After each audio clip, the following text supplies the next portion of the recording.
I thought that help was here, but it was my own reassurance bouncing round 100,000 times in my own ecosphere. If every time you speak you keep it off the record, consequently you can keep your record clear. And if you mute the speech that shakes your frail beliefs, you only seek to insulate your image and continue down the stream in the direction clout and credit steers.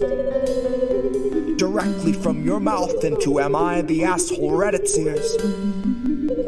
Directly back into the greasy pockets of some Gates Foundation financiers.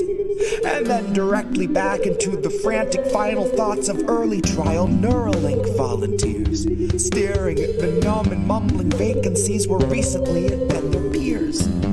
Half of whom are glitching with the memory stuck on pause, and half have zero fucking clue just who they are or why they're here. It's been said that fear is all we have to fear, but that was back before the basosphere condenser came along, distilling concentrated fear that's diamond pure, crystal clear, oppressor strong, and woven into every single article you read and song they let you hear. And then Elon heard that Jeff enhanced our fears by 86%, and he said, hold my beer. And not a single sheep among the herd would turn their head or say a word, cause they were all too busy begging for the shears, begging for the muzzle, happy just to guzzle, feed, and watch a screen for all their years. Man, to each his own, can't afford a home, but they'll let you have your cozy little ecosphere, where there among your own devices you can break the seventh seal, overthrow the oracles and slay the seer. All the tomes were burned and all the lips were seared. Shut your eyes and all our lives just disappear. Now blink them twice. Welcome to your ecosphere.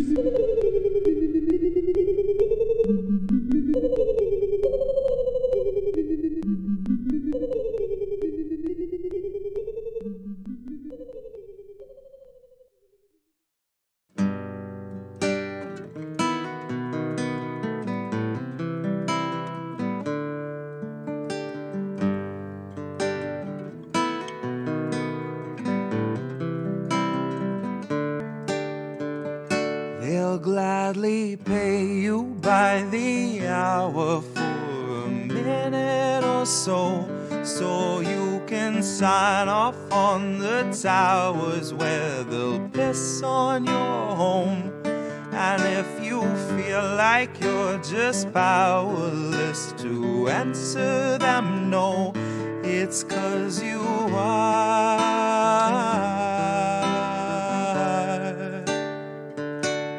Gladly pay you by the hour for a minute or so, so you can sign off on the towers where they'll piss on your home. And if you feel like you're just powerless to answer them no, it's 'cause you are.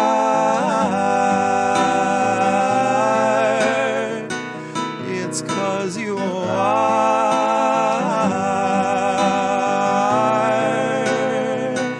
They'll gladly stagnate a living wage, snap the chains, bury it.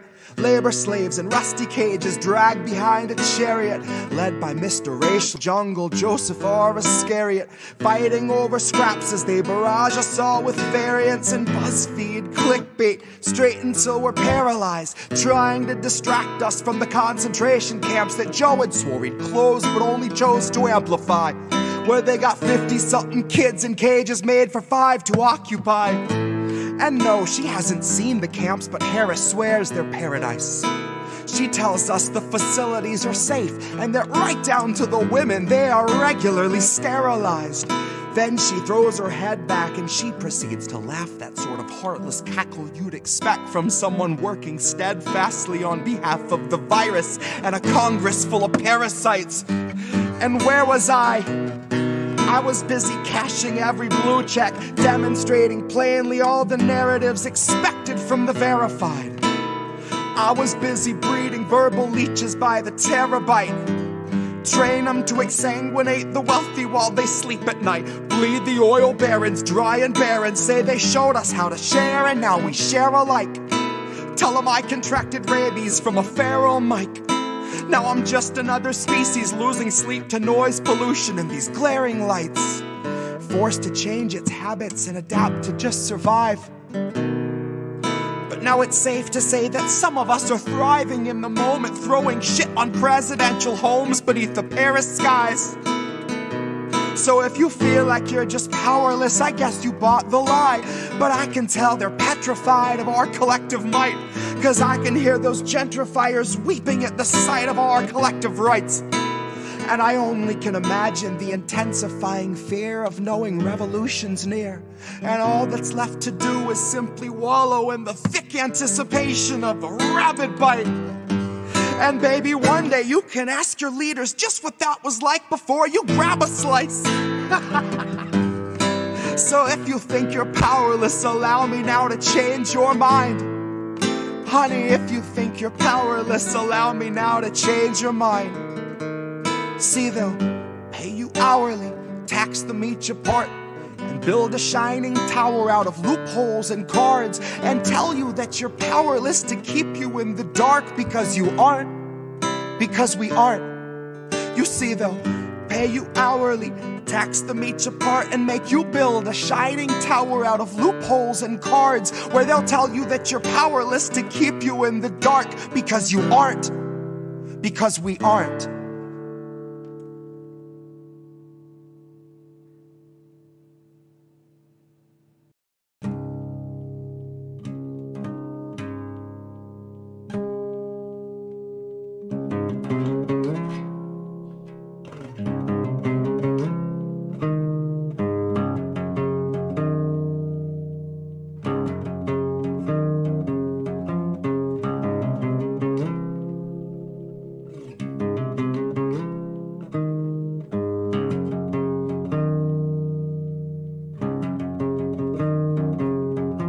Legend says that Hercules swept Cerberus right off his feet and effortlessly set him down softly as a songbird.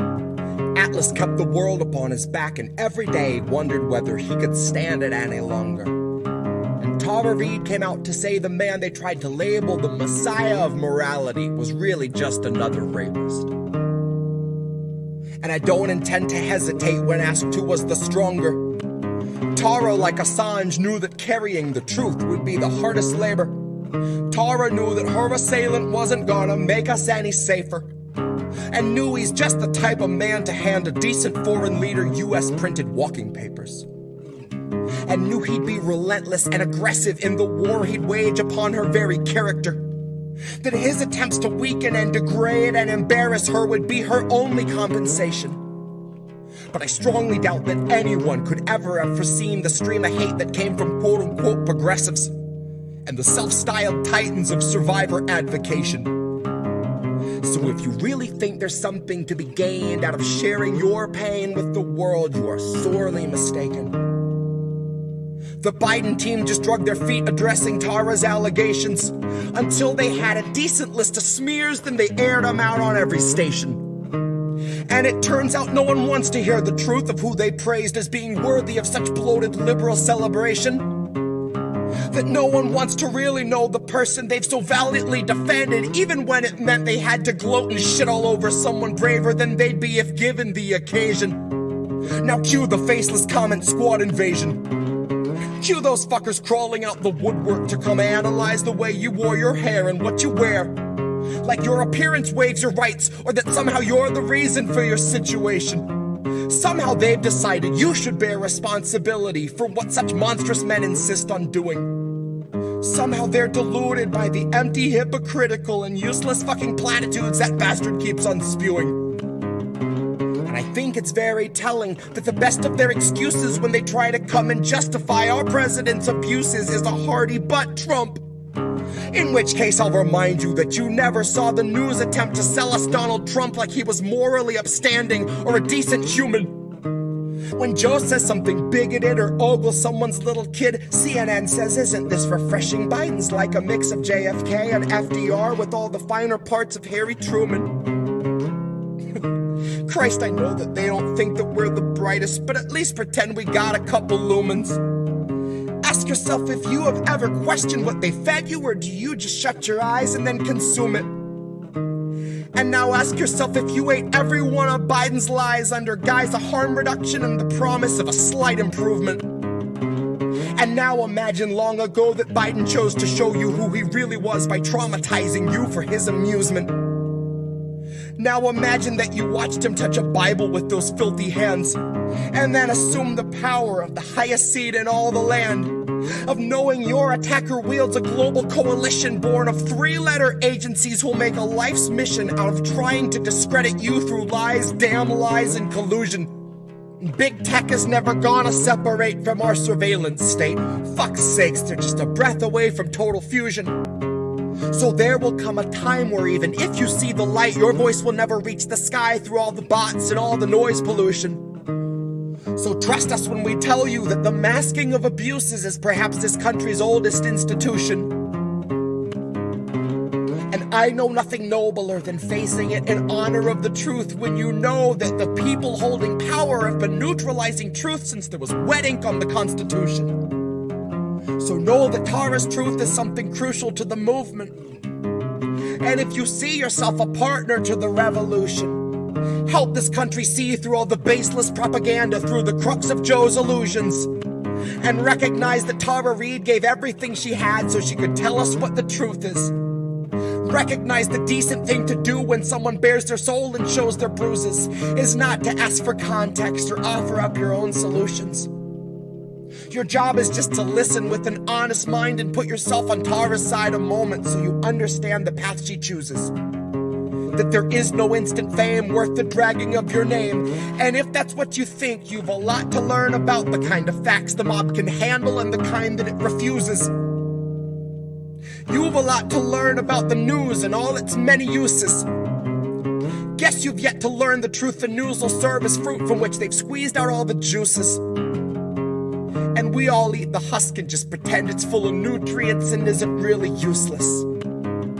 But the jaws of our ability to yield accountability are absolutely toothless. So don't you kid yourself that any lips are being loosened. They won't ever tell us where the bodies are or show us where the proof is.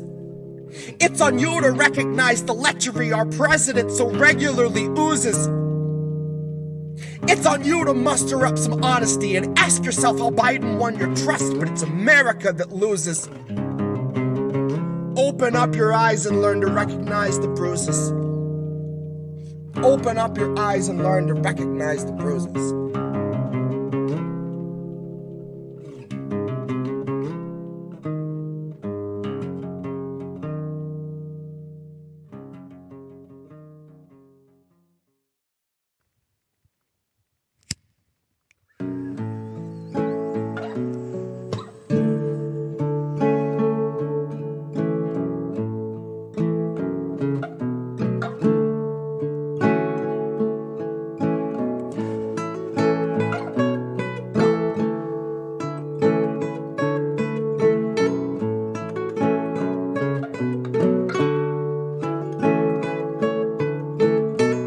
My lips, brand new taxes, starving all the billionaires and neutering their Visa Maxes. Topple Congress off their axis, mobilize the homeless, give them axes, call it praxis. Chop a couple limbs off the legislative branches. We'll show you the difference between air as a human right and guaranteed oxygen access. Octogenarians who barely know what day it is are culling countless citizens while sitting on a dais made of ignorance that was built on the graves of the slaves made to labor for its self-declared significance. And all to build a Congress full of millionaires who make their fortunes insider trading while they shit on all the indigent.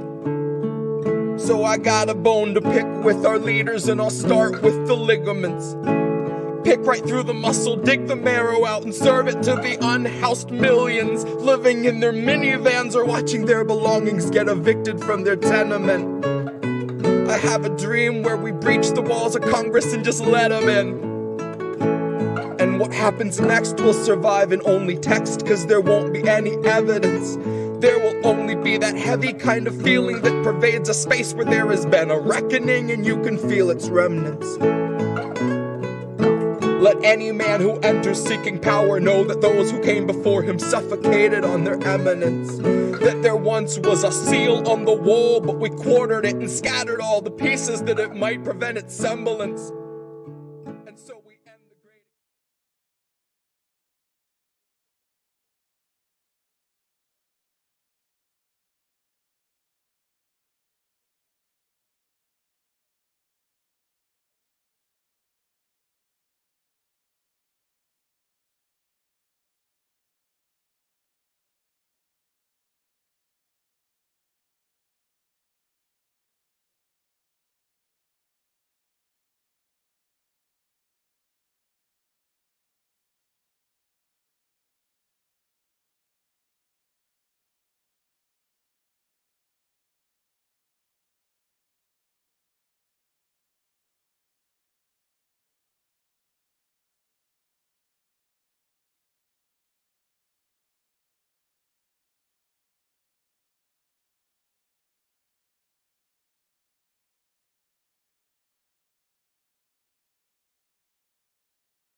Who are these people?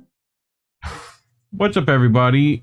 Welcome to another episode of INN News, which we tried to do yesterday, and Network was not happy with me, and it's apparently not happy with me again. So hopefully we make it through. That would be nice. It worked for an entire feed stream. What's that? Go ahead, Greg. What's that, Greg?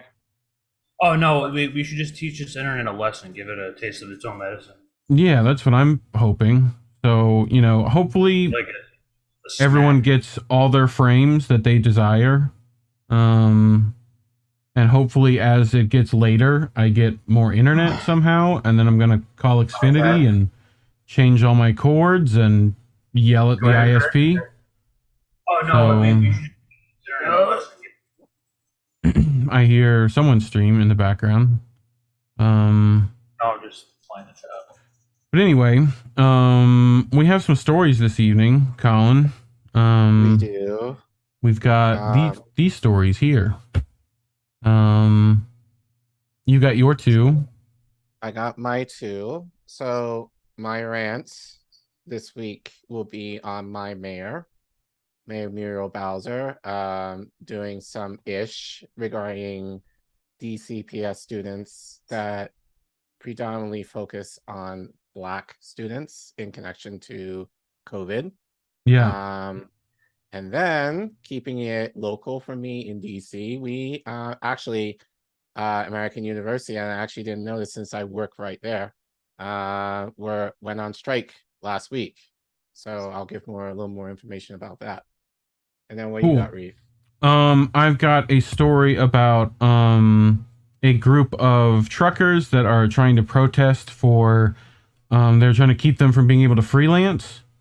And then they barred them from protesting. So we'll get into that a little bit. And there was the Black August Film Festival that I figured we'd showcase a little bit of that and see some of the movies that were on there. So a little bit of a light one this week. Yeah. And then Greg will do his usual thing to commentate as best he can. Yeah. And give his input. Yep. All right. I have a couple to say. I don't mind though. Yeah. Yeah. All right. You want to get into it? Sure. All right. So actually you need to hold on. Still learning how to do this. All right. So You do that. I'm gonna find the alarm that's going off in the other room. All right. So this article is from Reason, written by Liz Wolfe. And she reports that 40% of DC's Black teens will soon be barred from school because they aren't vaccinated. Muriel Bowser and the DC Council will force all public school students ages 12 and up to be vaccinated against COVID-19. So according to a report, school started for us on Monday for District Columbia Public Schools, which is requiring, per DC Council vote, that all students ages 12 and up be vaccinated against COVID-19. In addition to teens providing proof of vaccination, students of all ages must provide proof of a negative COVID test prior to the first day of school. So actually, I did this today, well, yesterday for my kids, and we've had this since the beginning of the year where at certain points of the year, there's a test to return. So basically, students have to take, in my case, because I teach pre-K, students have to take a rapid test the day before they start school. And they must have a negative test in order for them to come to school. Right. Do you know what they did last year? What did they do last year? We did do it last year, at least It's the same exact thing. Well, at least for my kids, because at the time they couldn't get vaccinated, we had to do a test return every week. So we send rapid tests home with them on Friday. They took it over the weekend. If they had a negative test, they will come back on Monday. Or if we had like a long break, we would test before we return from like a long, like a vacation break or something like that. Okay. Okay, so to continue, we're not offering remote learning for children, and families will need to comply with what is necessary to come to school, said Democratic Mayor Muriel Bowser in a press briefing. Though students will be allowed limited medical and religious exemptions from vaccine requirements, a significant chunk of the district's teens remain unvaccinated, per current data. That number is significantly higher for Black teens. Through 87% of DC's white teens between the ages of 12 and 15 are vaccinated, only 53% of DC's Black teens are. For the next age group up, comprising of 16 and 17-year-olds, 89% of white teens are fully vaccinated, whereas only 58% of Black teens are. In many other contexts, a city policy having such a racially disparate impact will be cause for concern, particularly for progressives who frequently measure and seek to remedy such impacts. In this context, Bowser and DC Council members appear to be less concerned that these restrictive policies might lead to a disproportionate increase in truancy, which could result in parents being harassed and monitored by DC's Child and Family Services Agency, or even in extreme cases, locked up and forced to pay fines, reportedly out of state concern for the good of the children. Both DC Health and Bowser have been explicit about the fact that unexcused absences due to lack of immunization may lead not to just to schools routinely contacting the parent, guardian, or adult student, placing phone calls, sending written notices to the home, referring students to student support teams, but also may include making referrals to the CFCA, the Child Support Services Division, and the Office of Attorney General for truancy or educational neglect. Okay. You need me to do this so that you can see, right? There you go. Yeah, thank you. Public schools have long mandated certain vaccines for attendees, like those that protect against measles, polio, and pertussis. DC Health has noted that even routine vaccination rates, especially for poor and minority kids, have been lagging, possibly an unintended consequence of COVID lockdowns and people skipping medical checkups. But it's strange to add COVID vaccines to the list, given that the virus itself is not nearly as serious as measles or polio, and given that these vaccines have only recently been approved for kids. Right. Though there are practical reasons to want teens to be vaccinated, like preventing class-wide outbreaks that might lead to lots of absences, COVID vaccines do a very imperfect job of preventing breakthrough infections. They're invaluable primarily for preventing severe illness and death, which already occur infrequently for teens and kids. Given this, city authorities could reasonably recommend that kids get vaccinated prior to attending public school, as many school districts have.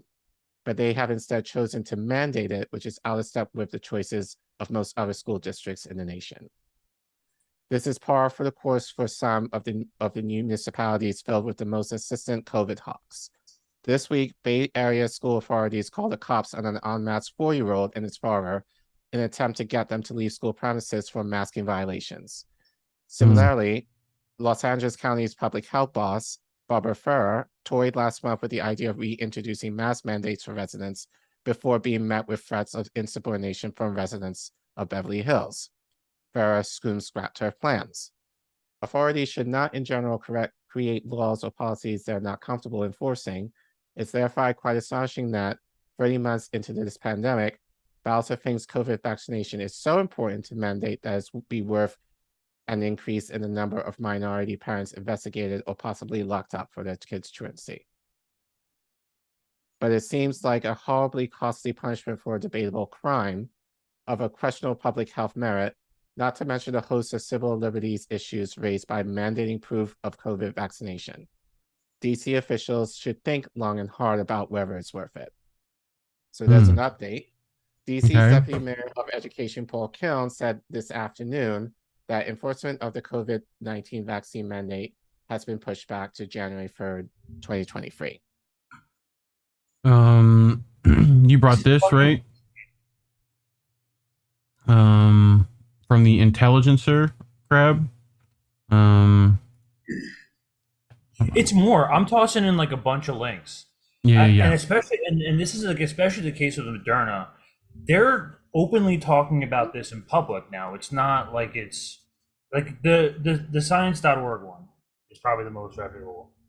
But which is the first one, BBC. Yeah, these are on mainstream outlets now. Roughly 1 in 6,000 men aged 16 to 24 are going to get myocarditis. Right. That's what the science says, and now they're talking about it in public. It infuriates me how people just don't fucking read. They just don't bother to, like, we live in a time where we're able to just completely ignore relative information as if it doesn't benefit our narrative. If it doesn't benefit our narrative, then we just toss it in the garbage. But this is mainstream outlets. This is not like some pseudoscience shit. This is like real. This is actually happening. And we have politicians who are unbelievably uninformed and just make these wild policies that don't make any sense whatsoever. Right.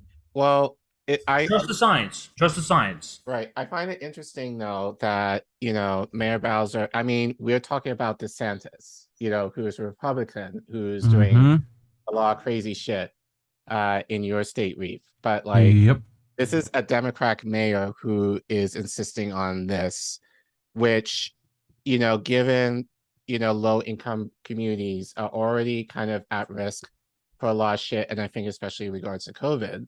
And then the idea, like, especially since lockdowns, people have not been able to necessarily go to the doctor as regularly as they probably should have, and then definitely with low income, you have, more of a risk of, not having health insurance. So you may not be able to go to the doctor when you need to, So the idea that Bowser is insisting to mandate teenagers in the district to have COVID vaccines when it's been proven to be a very leaky one, whereas officials, and that's kind of at least for me in elementary school in DC, like it's recommended that students get the COVID vaccine now that is available, to kids younger than 5 now.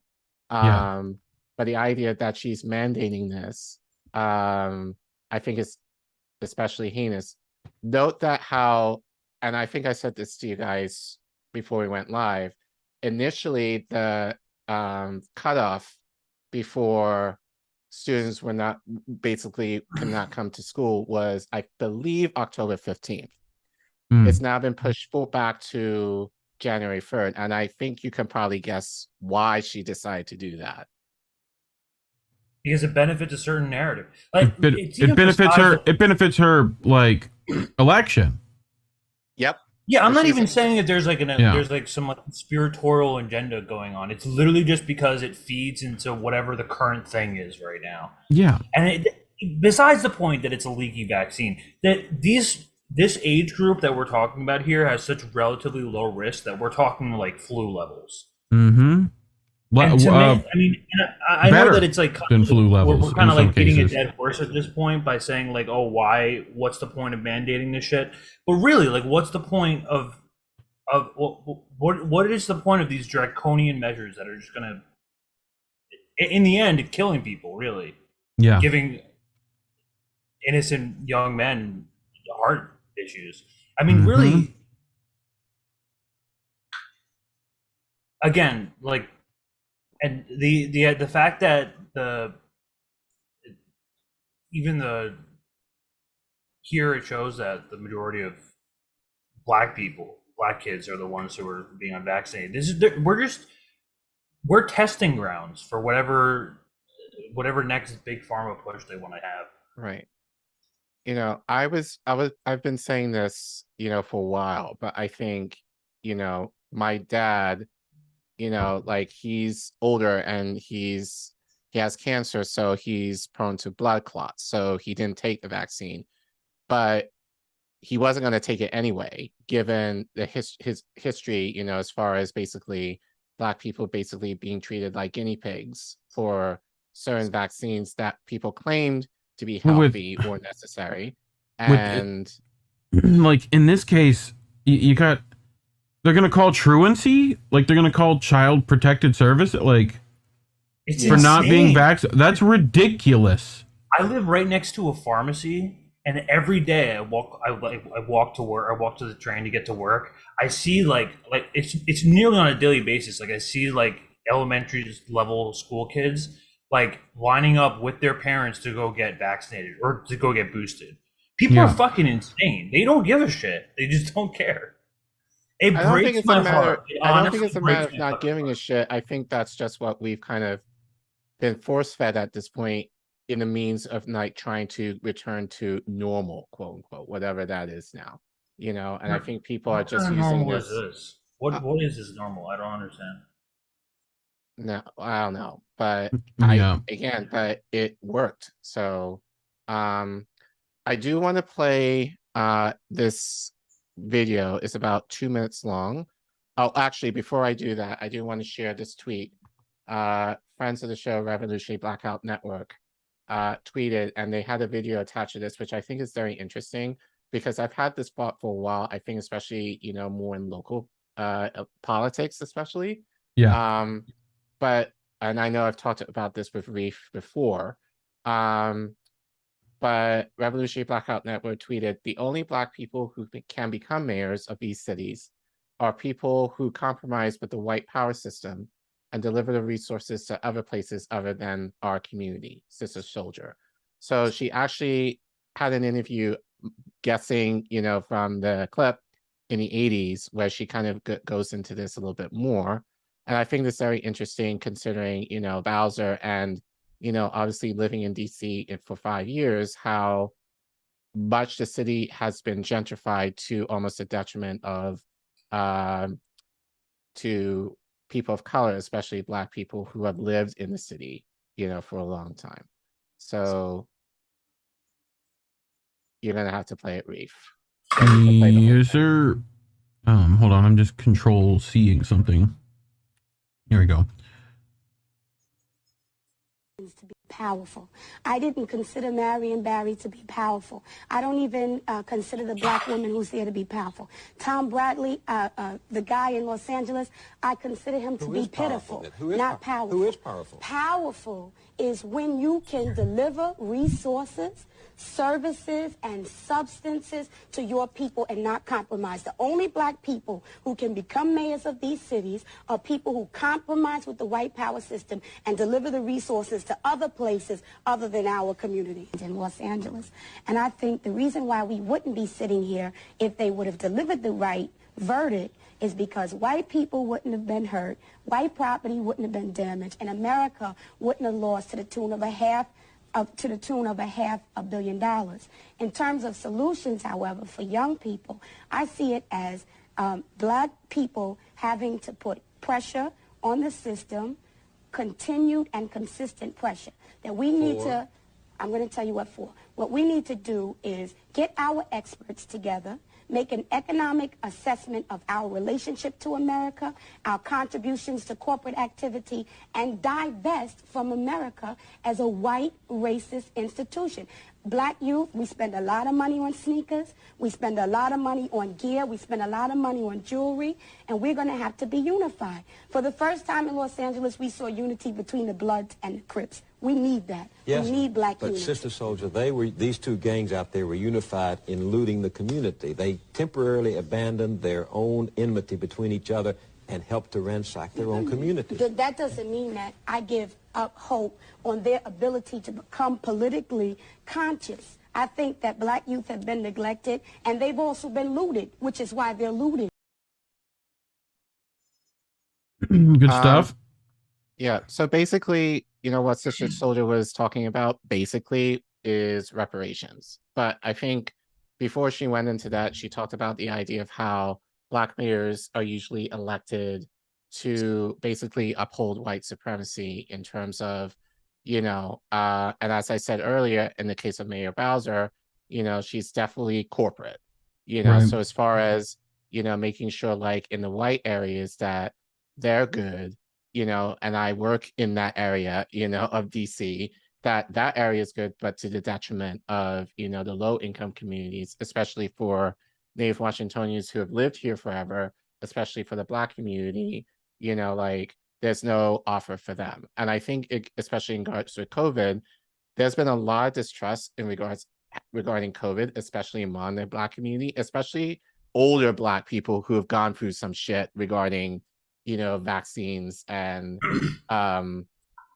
you know, medicines in the past, essentially being guinea pigs. So, and I feel that the conversation has not been had, I think, to a degree within the black community of, you know, distrust, you know, and I think just generally across the board, you know, federally, you know, black people have not been considered, given our history, how we feel in regards to, you know, being offered this vaccine that has not been tested at all, you know, like, and, you know, the idea that Mayor Bowser is basically saying, you know, oh, you gotta take it, otherwise you basically are being forced out of school, which highly influences the black community, you know, and instead of engaging them, she's just like, oh, we're just going to basically call DCF, Child Protective Services on your child, or whatever else. So, but I think but as Sister Soldier said, she's there to placate to the affluent, over the needs of basically the working class in DC. And I hate to say it too, but black eugenics is not something that's new to America. I mean, even like I mean, if you really look back in the 1920s, we had a bunch of sterilization programs, especially on people with disabilities, prisoners, etc. And it was largely black, like around like 65,000 black. Right. It was probably larger than that. I did a rant, and I did a rant on this maybe a couple months ago based on Harvard. It was from Harvard, and basically Harvard was leading the charge of eugenics in this country. But the last case of eugenics, you know, as far as sterilizing women, was in the 80s. So it really wasn't that recent, like fairly recently, you know, like the idea of eugenics was basically like shunned, you know, but, you know, black people have every single right to be skeptical, or at least like a little bit weary of what they're taking. I mean, the fact that like, it still baffles me, the fact that Bowser is saying, like, not only are we going to keep you out of schools from going, that's going to again take your kids. Right, we're then going to take your kids because they're not showing up to school, We're gonna take you your know, fucking kids. Take the and jab. possibly send you to jail for truancy. Like, what? Kamala Harris must be just giddy at this. Yeah, Like, this is basically straight from Kamala Harris's playbook. You know, in terms of you know, you know, b- you know, hurting Black families in the guise of, oh, we must protect our children, and they need to have an education, and they need to be in school, rather than trying to figure out the issues surrounding not just COVID, that are keeping kids from being able to go to schools. Right. Yeah. And then even then, as I said, there's the issues of healthcare, which has not been addressed. You know, the idea that many of these families may not be able to go to the doctor, whether they have insurance or not, you know, like that's not also being talked about. So, right. Do people even remember like Sister Soldier? Like what? Like she wrote a ton of books, and like wasn't Clinton? Didn't like Clinton steal a lot of her like the whole Sister Soldier movement? They tried to tack themselves onto, right? Yeah. So, makes sense. But I think all of this, you know, like I kind of say this, you know, as far as local politics, like I've mentioned this to Sabby some time ago. You know, we talk about federally, you know, just in terms of how federal system regarding politics is corrupt too, and like the ideas that we should be thinking about is, you know, we need to think locally, you know, and try to make changes within on the local level. And honestly, like, and I've said this to you, Reef, you know, before, like I have been, you know, especially being in DC and being in this election, like, again, Bowser is a Democrat, quote unquote, you know, and the fact that, like, to me, you know, people like mayors who are quote unquote Democrat, in my opinion, at least where I've lived, you know, have not seemed to be doing anything towards making Black communities better. Like, Crab knows what town I'm from in Jersey, basically. Like, and I basically say to people, like, whenever I go visit my town, like where my mom still lives, like, it literally feels like I'm going back in time. Like, I left, you know, grew up outside Newark. I left my town in the summer of 1999 to go to college. I was most recently back this winter for a funeral, and basically, you know, it's been over 20 years. My town still looks the same, you know. The same stores that were shuttered back when I was in high school are still shuttered now. You know, there may be some nicer luxury apartments here and there, but nothing really significant has changed in the town that makes me think that people's lives have gotten significantly better since I left for college. And my town has basically been run by Democratic Black mayors, essentially. So it's just kind of showing me, you know, even on a local level, like, especially if you're a person of color and you're not offering anything to your community that is visible and tangible, of radically transformative, then what the fuck are you doing? And again, with Bowser, like, I see a lot of the changes in the gentrified areas, or in her case, it's like a lot of the change is seeping into the low income communities, that's forcing those communities out into Maryland, basically. So for me, it's just the idea of like, even on a local level, there are issues just as far as corruption that I'm not even convinced that at times that even if you're like a Democratic mayor, quote unquote, you're not necessarily running for the means of helping people who need help the most, in my opinion. Which means, didn't do it. We're fucked. There we go. I got it. I got it. So just to show that we're more fucked. So Truckers barred from future protests at Port of Oakland. A judge agreed protests are protected speech unless they block ports, disrupt business, and could result in injury or death. This is from Natalie Hansen. So in Oakland, California, the Port of Oakland, I think this is Consortium News, right? Isn't that CN? I imagine. What is CN? Give me a second, I'll check. Oakland, California, CN. Anyway, while you're looking up the article, the Port of Oakland reached it should be here, right? Courthouse News Service. That's what it is.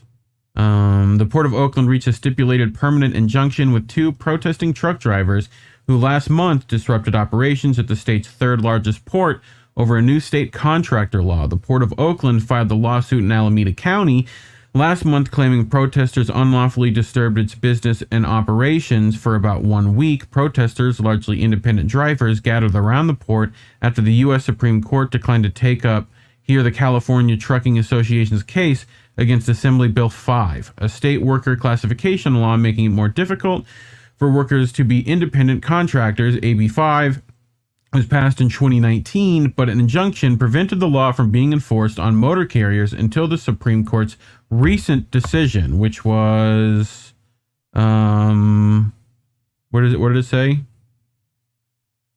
I thought it said when this happened, but truckers in California say AB 5 will hurt their ability to earn a living and provide for their families by forcing them to become company employees and take pay cuts. They said they hope to make a statement by shutting down cargo. Excuse me. Did it skip on me? Okay. No. Shutting down cargo movement at the port, which moves about 10,000 containers every day. Long delays in movement for import and export containers temporarily halted the supply chain. So they're complaining about the supply chain being halted. In July, the Owner-Operator Independent Drivers Association wrote Governor Newsom to seek answers about how the law will be enforced. They asked the governor to delay enforcement of AB 5 until the state fully considers how the law will affect small business truckers and provide remedies to ensure independent contractors are not forced to be reclassified as employees. As truckers protested and called for exemption, the port shut down gates and terminals. After several warnings from the Port of Oakland director, the protest ceased. Now, officials have sought a restraining order and injunction to stop protesters from blocking access to the port, stopping or delaying traffic, and trespassing in the future. The port requested a permanent injunction on the grounds that the protesters were causing a public nuisance by blocking the streets. They successfully negotiated with 2 defendants, Navdeep Nagil and Philmon Teklahaimanot, which I love complicated names and stories. Defendants have violated these laws as part of a carefully planned and orchestrated campaign intended to block traffic, create life safety hazards for persons intending to work and or do business on plaintiff's property, and prevent vital interstate and international commerce from being conducted on and through plaintiff's property. So the port attorney said they acknowledge the protesters have protected rights to protest under the First Amendment, but said they are not permitted to prevent people and vehicles from entering the public right of way in the hopes of securing a captive audience or drawing media attention to their cause. Thoughts so far? Anything? You're muted, Crab. FYI. Okay. Keep going. Yeah. On August 2nd, Alameda County Superior Court Judge Dilbert Gee granted the port's request for a temporary restraining order. Now Gee is granted a stipulated judgment to permanently block further disruptive protesting. He heard from one of the defendants in court Monday, Prudencio Umana, who said he did not understand why it was illegal to protest. So, you had thoughts, Crab? No, it just goes to show that the Bill of Rights is pretty much meaningless. We don't have rights in this country. You have a set of privileges, and Yeah. you could just get taken away like that at any point. As soon as you anger or somehow disrupt the establishment in any way, it's gone. Well, I find it funny that like they're claiming like, oh, it was going to hurt people. It was safety hazards having trucks in the way, you know. No, it's going to hurt the economy. That's why. Yeah. Right. Yeah. Like literally, they say that too. It's like it's going to hurt business. Like yes, that's the point. I mean, yeah. So I did go to this. Nothing's gonna happen until we have we need to have like a massive general strike. We can't just have like one industry or like one group of people disrupting the supply chain. The whole thing needs to be shut down. So Umana says, I did go to the protest. I'm not going to deny that, but I did not make any attempts to block the entrances of the longshoremen. Umana told the judge, I did not attempt to block any entrances or any trucks. Right? The court told Umana that although First Amendment rights to protest are protected, it is still against the law and dangerous to stand in the street and block people and vehicles. Right. You have the right to protest, but God forbid you block a car. God forbid. Right. You might kill someone. Yeah, or yourself, or Yeah. My wallet. The court told Umana that although First Amendment rights to protest are protected, it is still against the law and dangerous to stand in the streets. Right? So G signed off the port's proposed order for preliminary injunction against Umana. He told Umana to file a response to the complaint, adding, I can't urge you enough to please seek legal counsel if you do intend to go forward and litigate it. I don't have the money to be hiring counsel, Uman said. Of course not. Like, of course not. No one has money. That's why suing is like the court of law is specifically a privilege for the elite class and the rich because no one can afford a fucking lawyer, and then public lawyers are garbage. Like, yep.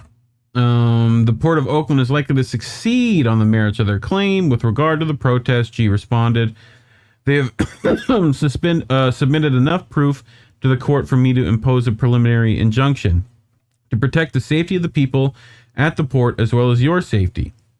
G agreed to the port's request to draft a new preliminary injunction to use in Umana's case, using the language negotiated in the stipulated permanent injunction. So to my view, it's a little more defendant-friendly, said the port's attorney, Richard Edler.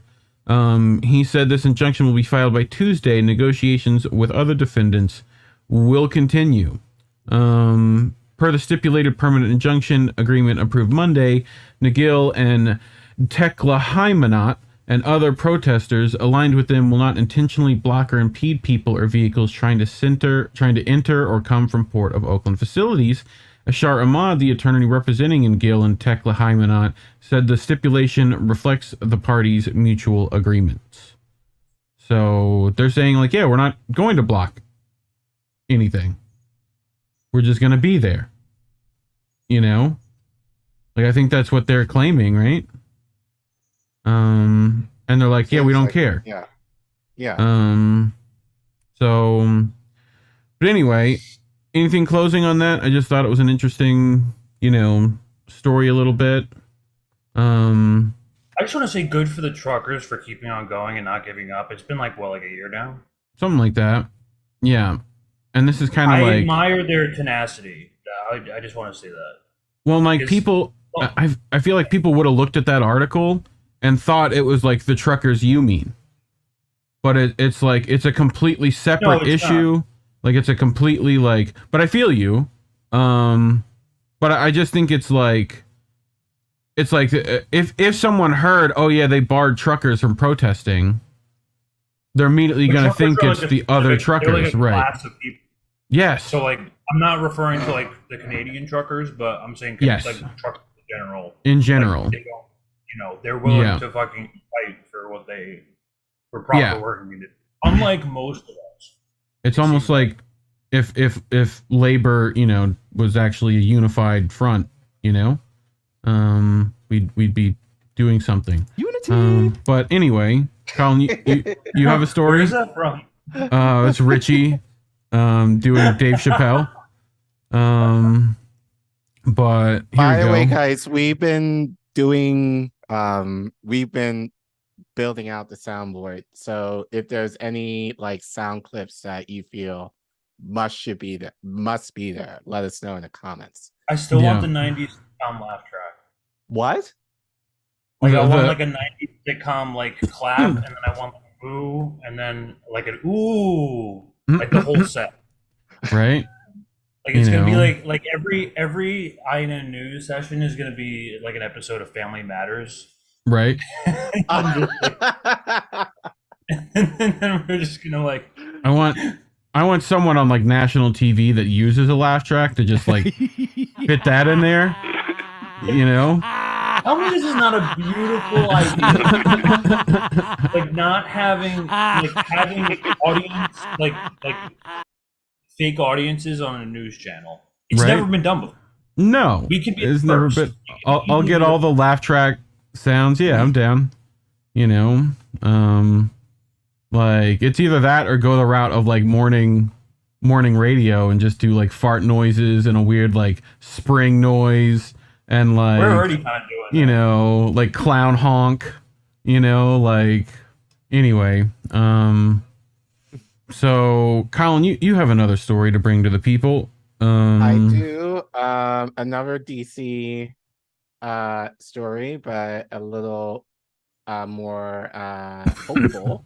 Especially given Joe's like yeah, like a whore. Like, I'm surprised you don't have that one. No, I need the hose. I feel be like knowing I've said too. we needed to have like that a one. whore. The hose be knowing. Right, That's I the said other that one. to you. We needed to have that in there too. Yeah. The hose be knowing. Mhm. But speaking of I probably know. So another for me local story, especially since this is right by where I work, and I didn't even know I read the article. But shout out to American University students. My friend won here. Yeah, who? All 4 years. I mean, actually got kicked out. Kicked out what?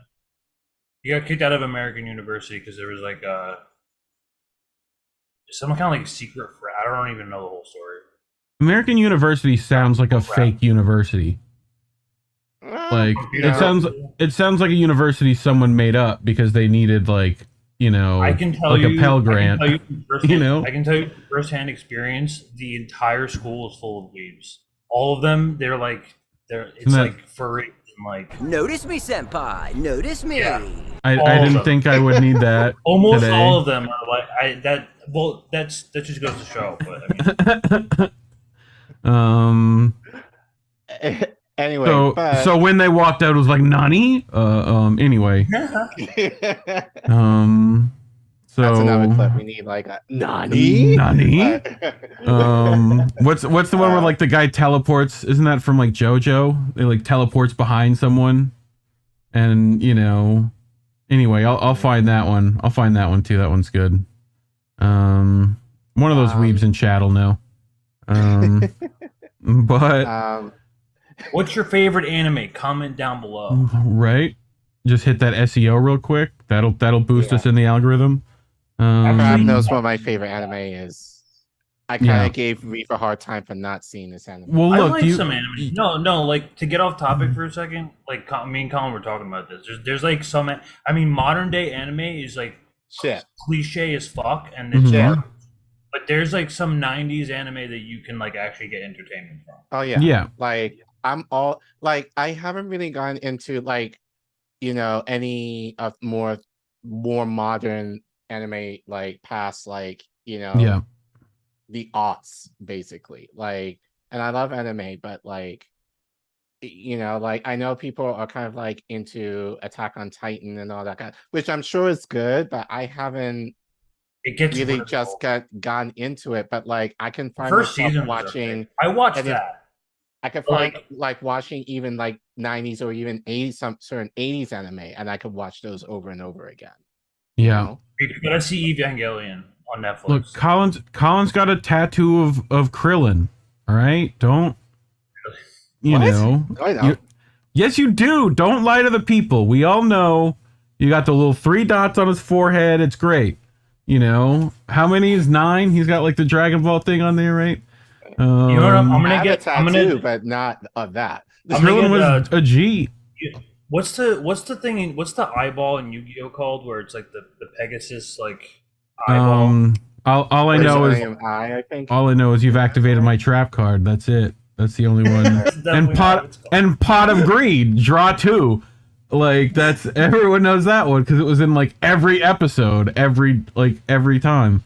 Around like a year ago, I watched the first season again. We're getting so off, but like I watched the first season again, and it like doesn't make any sense. None of it does. Right. There's an episode where he plays a monster card, and then it literally like shoots the moon, and then it like breaks the field, and then that's the game.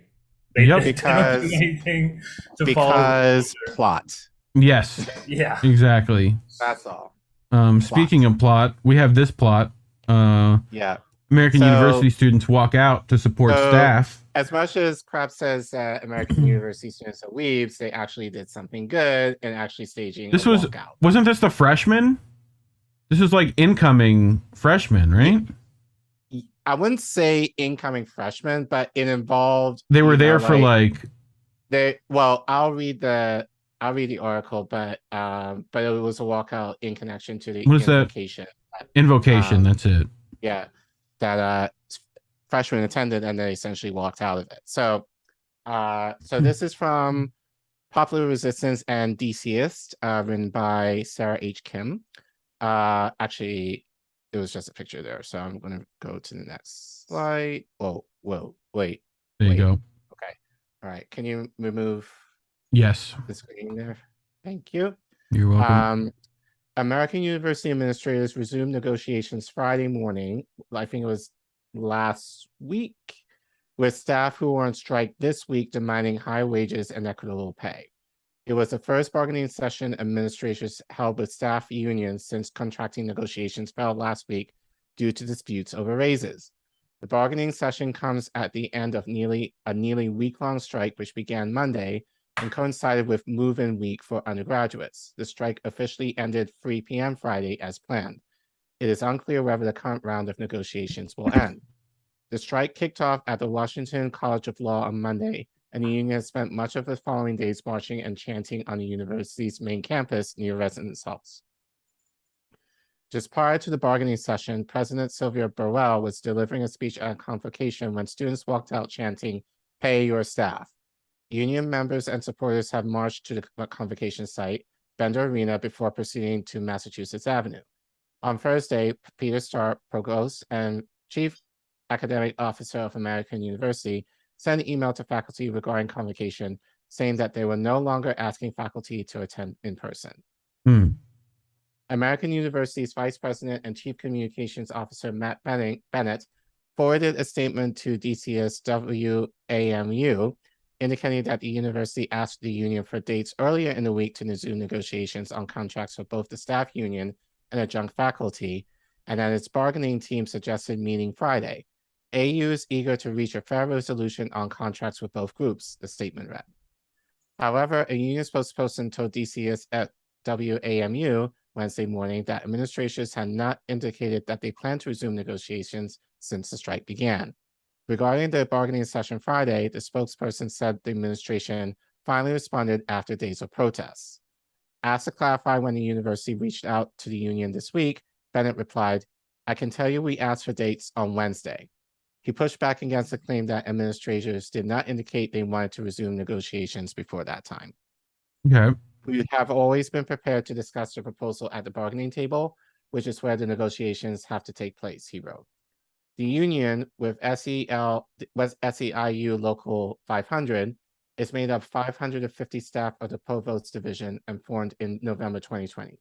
Negotiations fell last week due primarily to disputes over raises. Staff in the union who were demanding a living wage wanted a 5% guaranteed raise in the first year of the contract. The university's latest final offer was a 2.5% raise with a possible 1.5 merit increase. Union leaders also filed charges with the National Labor Relations Board, accusing the university of unfair labor practices. So this was tweeted out by Kristen Minks. Breaking, at AU Staff Union, at SEIU Local 500 on strike all this week as students arrived, just reached a deal with American University. Who got the power? We got the power. What kind of power? Union power. So I have a couple, maybe. Yep. So I have a couple of clips of the protests. If you want to play those, Reef. Yeah. So before I do, a quick question. I thought the teachers union wasn't allowing strikes to happen. Like, no, this is, you're thinking in terms of, for me. Yeah. Like that's DC. If you're thinking of me specifically, that's DCPS. This is American University. Okay. Totally different. Gotcha. So. Okay. Private university, public school district. Cool. That's the difference.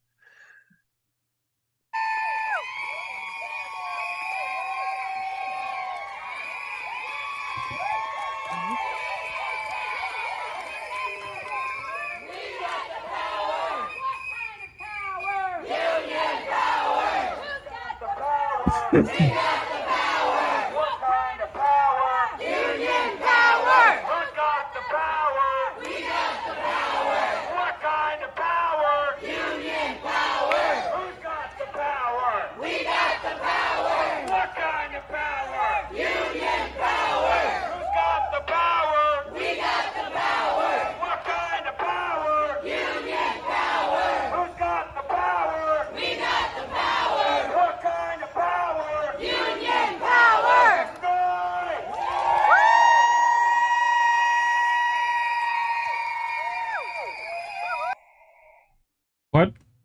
You kind of got the point. So, and then this is a shorter one. That's a group of people.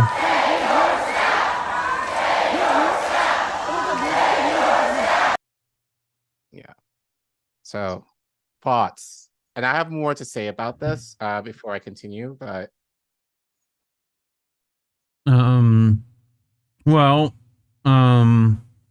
I mean, it's nice to see a union trying to get something like actual better pay. What's their specific demand?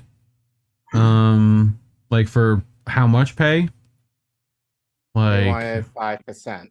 Okay. First year. Gotcha. So we've talked about this before. You know how I feel like the ask is usually not big enough. Even in this, I don't feel the ask is big enough. I feel like unions in a lot of ways is kind of like the compromise position generally.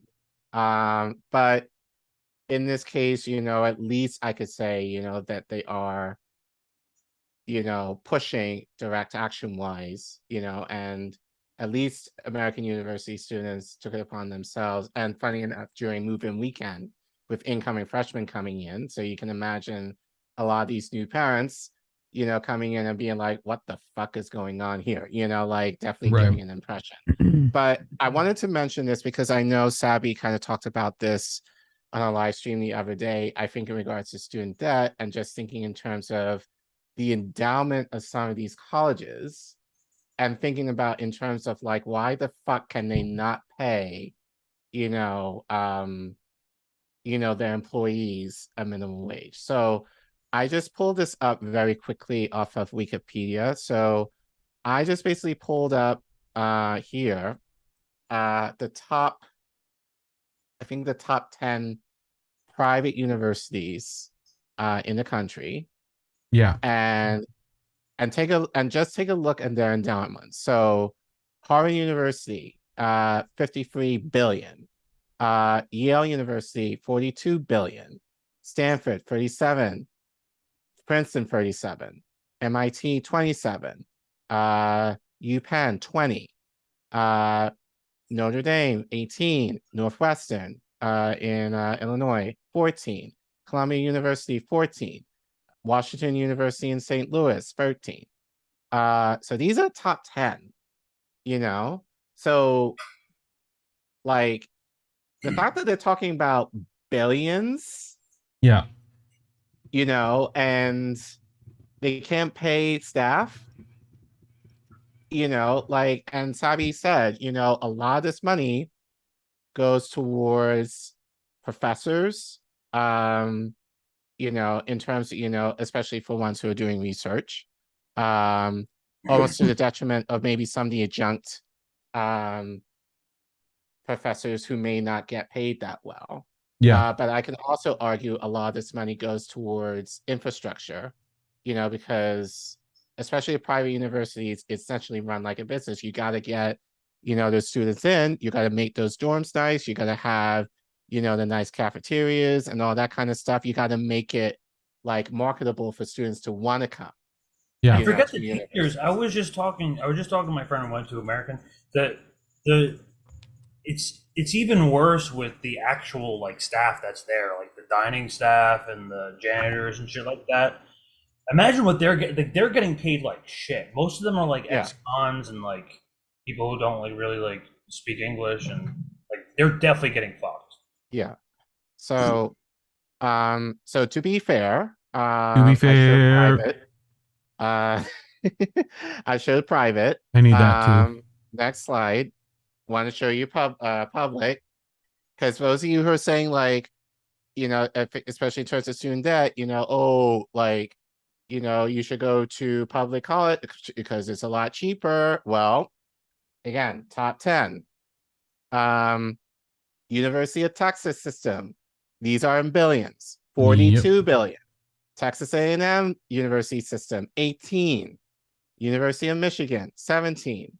University of California, 12. University of Virginia, 10. Ohio State, 6. University of Pittsburgh, 5. University of Minnesota, 5. University of North Carolina, Chapel Hill, 5. Penn State, 4. Again, public schools, you know, especially with Texas A&M, Texas, University of Texas, like crazy. Yeah. Like almost the same as Harvard, you know. Yeah. Let's go. Let's go. That's because of that foosball.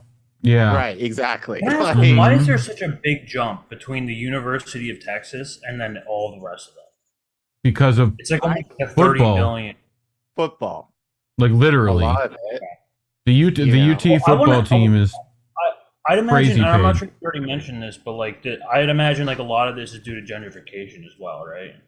For sure, but they fund the schools that are like that have all the rich kids in it. Yeah.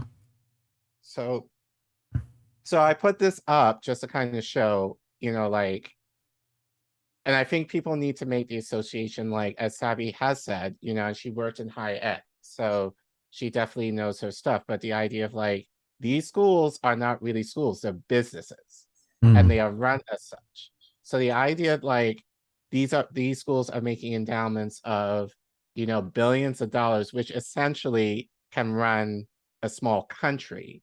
Yeah. But yet you're not able to pay your workers a living wage. You know, it's just kind of insane. And then to kind of pull up American University's endowment, if I can read it, thank you. Yeah. If you go down, scroll, I think up for you. So which way? This way? Go down. Yeah. This way? Yeah. More? Yeah, okay. There we go. So right there. So as of 2021, their endowment is 884 million. So obviously a lot less than the rest of the schools that I kind of mentioned, but it's still like, you know, I mean, they're close to the billion, you know, stage here. So it's they're not lacking for cash here. So, you know, the fact that they even had to go this far, you know, among students to protest when they have close to $1 billion endowment at the school, which is funny because it is kind of a small, I guess a medium-sized school, I think would be more accurate to say. I think it's just kind of shows, you know, again, capitalism that, you know, and again, I'm sure a lot of this money is going towards professors and infrastructure at the school over the detriment of the working employees there who are probably making cents of the dollar. Yeah. Okay. That's a lot of monies. It's a lot of money, and I mean, we don't necessarily think of it, but but I think it just shows the priorities of what these schools do. Can you imagine what would happen if a lot more of that money went towards financial aid, Yeah. For students who need it? Wait, but what about Ukraine? Ukraine needs all that money. Sure. Sure. I mean, what would Jesus do? American University? Is that coming up soon? What's that? Zelensky's payday coming up soon. When's the next bill coming? Because they need the help. We need to give them billions. One just happened. They're wanting to do a Taiwan we just one. Gave them $3 billion. I think they could use another $56 billion, possibly $1 trillion, every month. I was going to do a story this week about their handwritten receipts, Ukraine. They're so that's fun. That's how they're like a mafia country when they send back handwritten receipts. It's not even a receipt. It's like a love letter from Zelensky to Biden. It's like thanks Biden, love you, babe, and then he writes a heart and a smiley face. So, I got another story for this evening.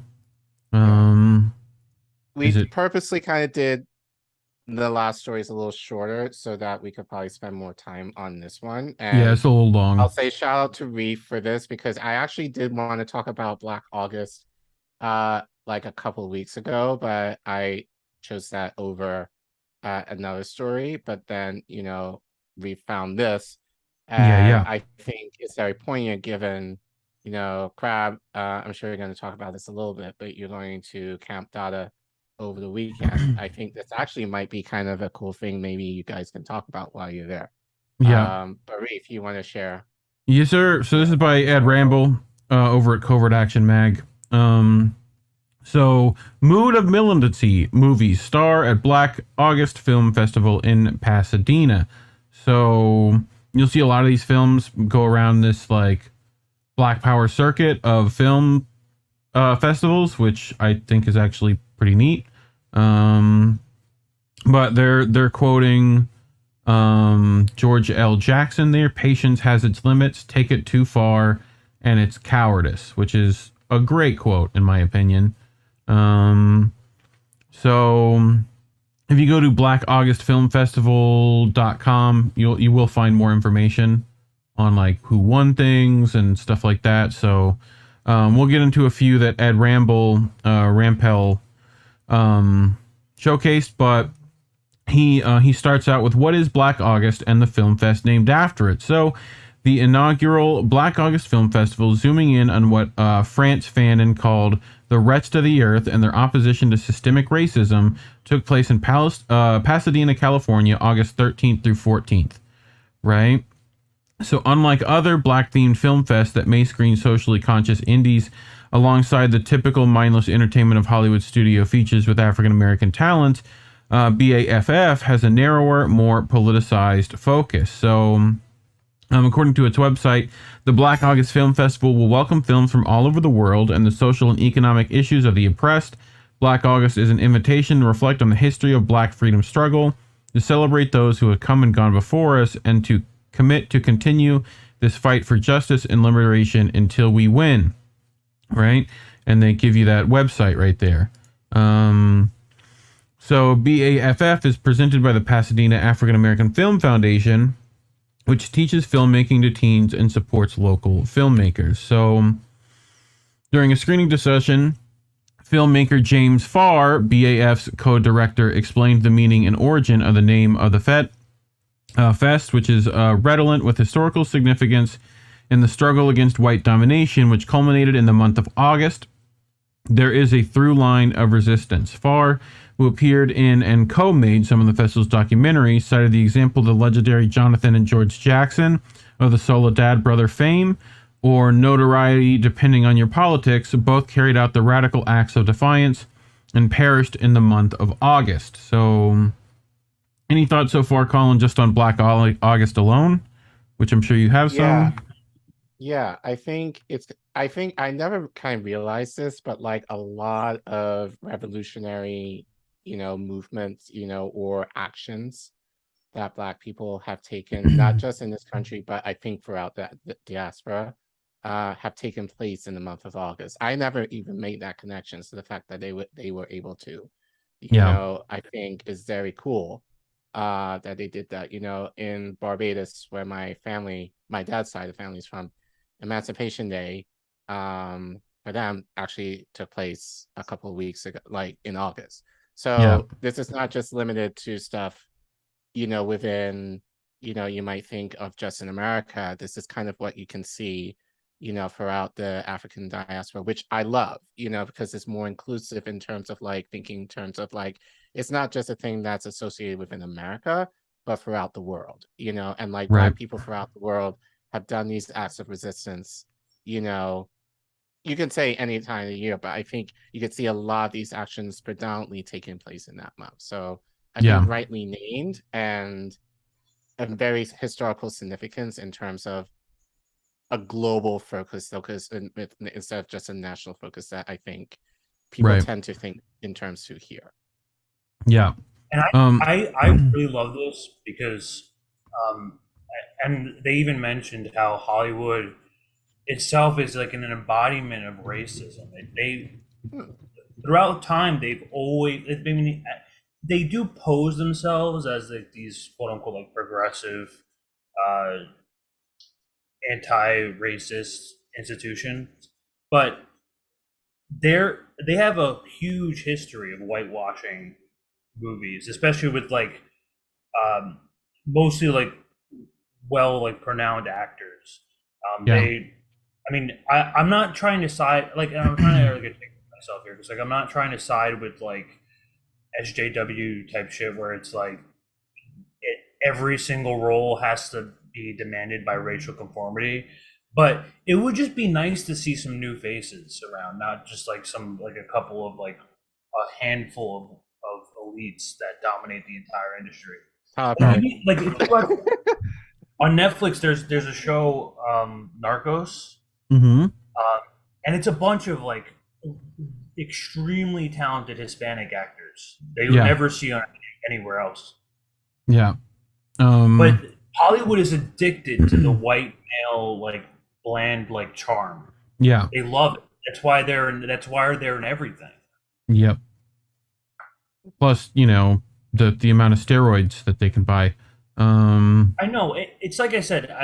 I don't think every single role has to like abide by those situations, but you can get other people. There's other roles. It's nice to see a little something different once in a while. So here's one of those new faces. Go ahead, go. Well, James Farr here, which is who they were talking about a second ago, right? So BAF website goes on to say that the month of August is also rich with the history of Black resistance outside from the Haitian Revolution, which began August 22, 1791, to the Watts Rebellion. The civil unrest in Los Angeles took place August 11th, 1965, and the Ferguson Uprising, which began August 10th, 2014, the day after Michael Brown's fatal shooting in Missouri. Black August is a reminder of the power in unity and a mandate to continue the joint struggle. In addition, America's bloodiest slave revolt, led by Nat Turner, began on August 21st, 1831 in Virginia. The iconic March on Washington for Jobs and Freedom, led by Dr. Martin Luther King Jr., occurred on August 28th, 1963 in the nation's capital. And this book kind of like talks about it. I'll put the Amazon link for this book in chat. If people want to find that, there's probably PDFs online if you searched hard enough as well, but Well, you know what? If you want to avoid Amazon, I'll your library can get it. Even the library. I know a couple of the local Black bookstores in DC. I'll check to see if they have it right now. But support them. Try not to get them from Amazon if you can help it. If you can help it.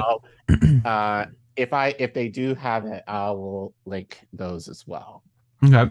So Farr pointed out that the city where BAF was held also played a noteworthy role in the Black freedom struggle. He noted that Jonathan Jackson was raised in Pasadena, and is where Michael Zinzun, the subject of one of the documentaries screened at the festival, also lived. I would add that the man who broke Major League Baseball's color barrier, Jackie Robinson, was also from Pasadena. For what it's worth, the fictional protagonist of the 1967 youth culture hit The Graduate, starring Dustin Hoffman, was from Pasadena too. The Black August Film Festival screened a total of 20 plus productions, including fiction and nonfiction, shorts, feature-length movies, animation, multimedia, and more works. Most of the screenings took place in two of the theatrical spaces at Boston Court, a well-appointed performing arts center in Pasadena, where I previously reviewed live stage productions, which he puts these websites here. I tried the trailer one, and the link did not work. But the author starts here with the Zen of Zinzun.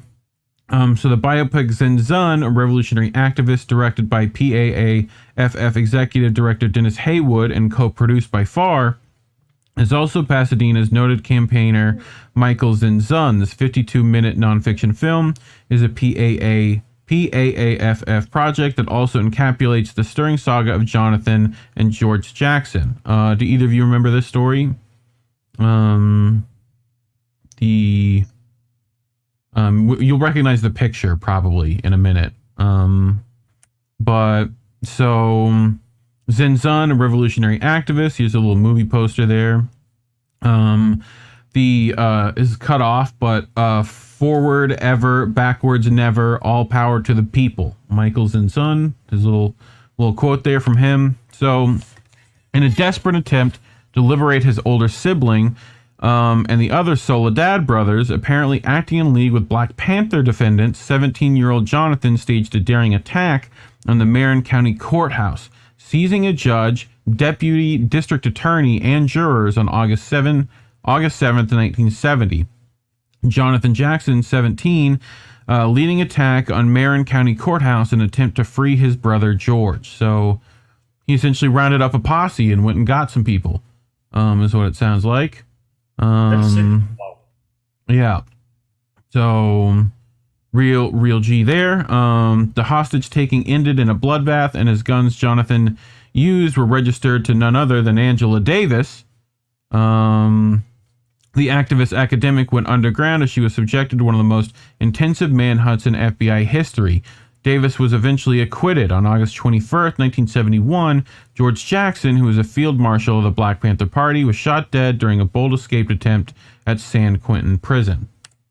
So, according to Zinzun, the movie, it was against the crucible of radical violence that 21-year-old Michael Zinzun joined the Black Panthers in the early 1970s. However, critical of the the Black Panther Party's cult of personality, the Pasadena resident left the militant organization after 2 years. Undaunted, Zinzun pursued activism, co-founding the Coalition Against Police Abuse and devoting much of his organizing against law enforcement's excessive use of force, including advocating for a civilian review board to monitor police brutality.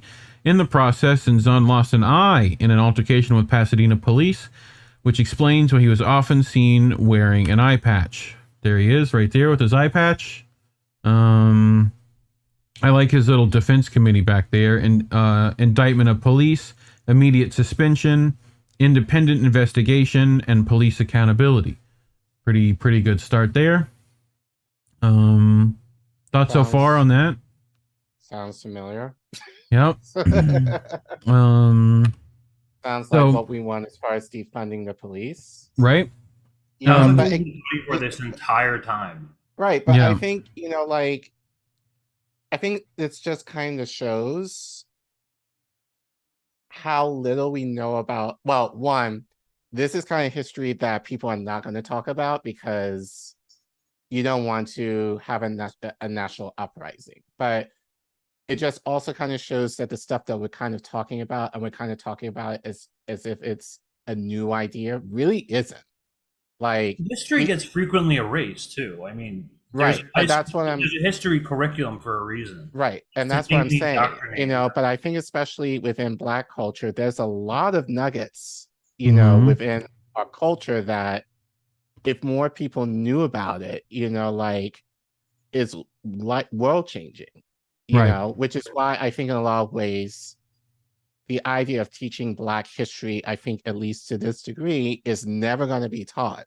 And, unless you have people like my dad, who is very much a student of history and studies it and like lives it out and is able to communicate that, to people. If we don't have people necessarily teaching us that, then it is going to be lost and people are not going to be aware of it. But then, as I said, these are the kind of things that people should know as far as helping us to organize properly, because the key is like, you're going to know what's being done before in order to figure out how can you remix it in certain cases in order to apply for what it means today.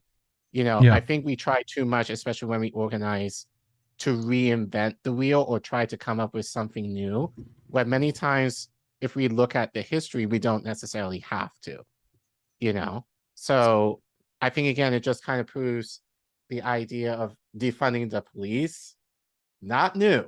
No.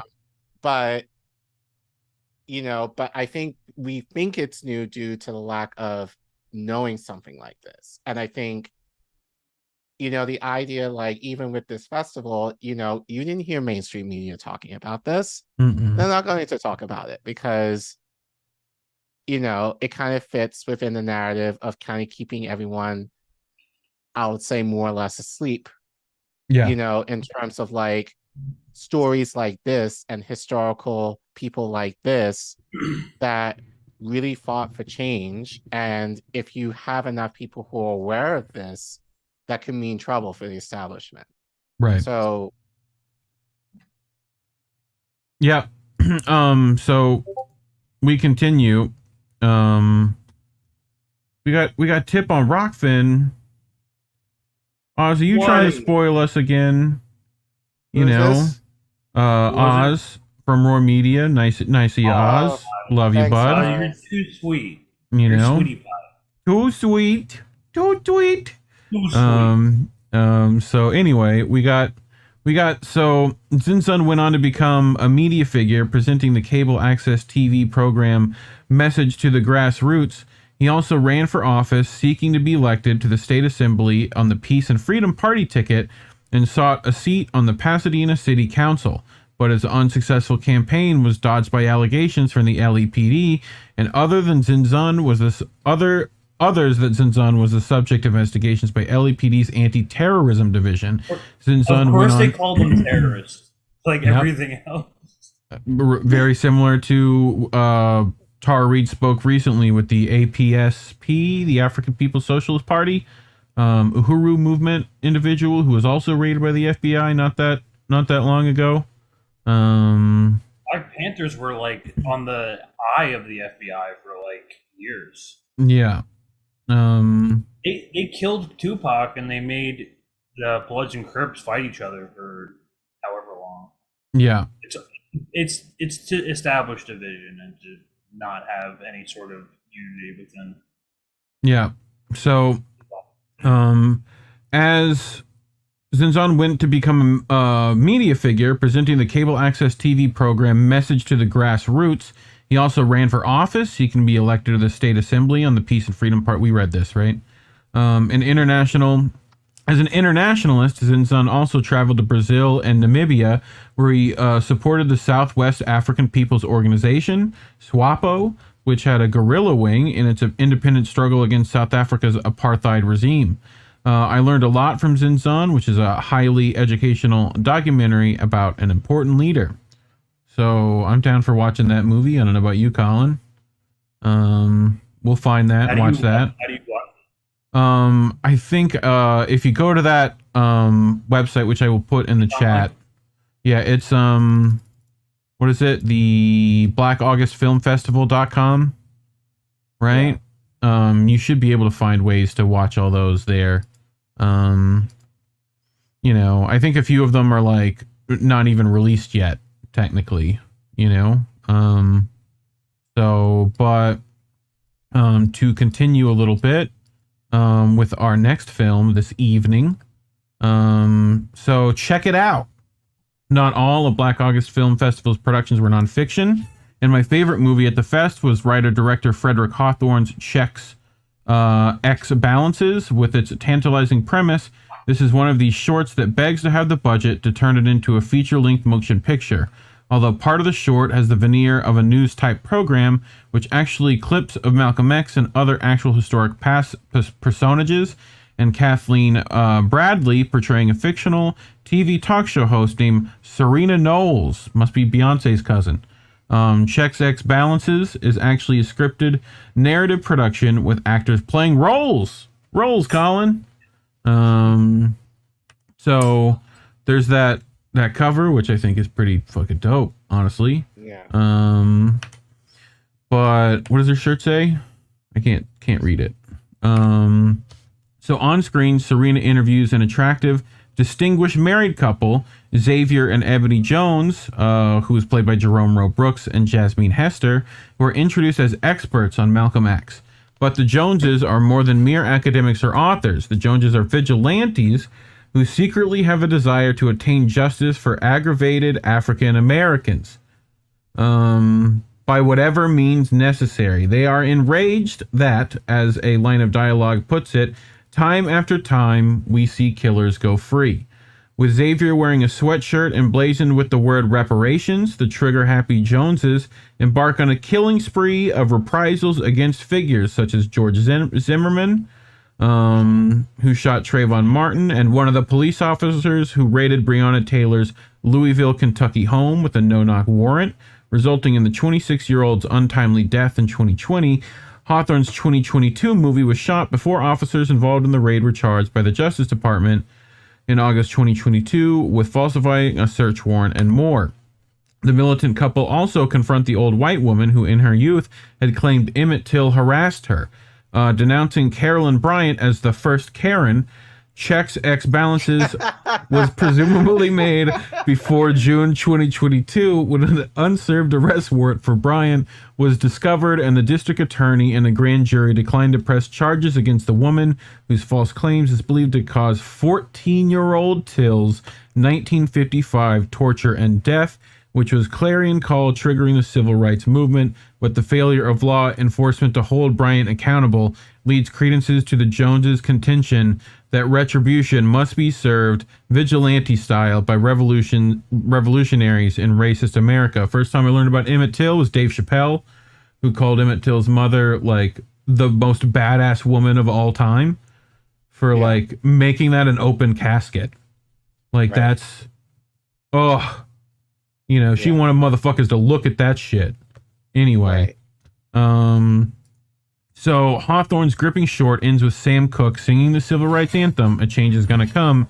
The cheeky Checks X Balances is in the tradition of Melvin Van Peebles' early 1970s trendsetters Watermelon Man and Sweetback's Badass song, and is provocative, independent filmmaking that I believed epitomized the Black August Film Festival's purpose. More than any other single film, it lived up to the festival's subtitle, The Mood of Militancy. Checks X Balances boldly poses the proposition that to attain justice in racist America, radicals must take the law into their own hands and pursue direct action by any means necessary. As right-wing violence dominates the news, Hawthorne contemplates an ultra-left version of vengeance and reckoning. Bravo to Hawthorne, who cut his cinematic teeth as an intern on Spike Lee's 1992 Malcolm X. So, bravo for that one. I want to see that shit. That sounds dope. But again, like the line in the article, radicals must take the law into their own hands. And pursue direct action.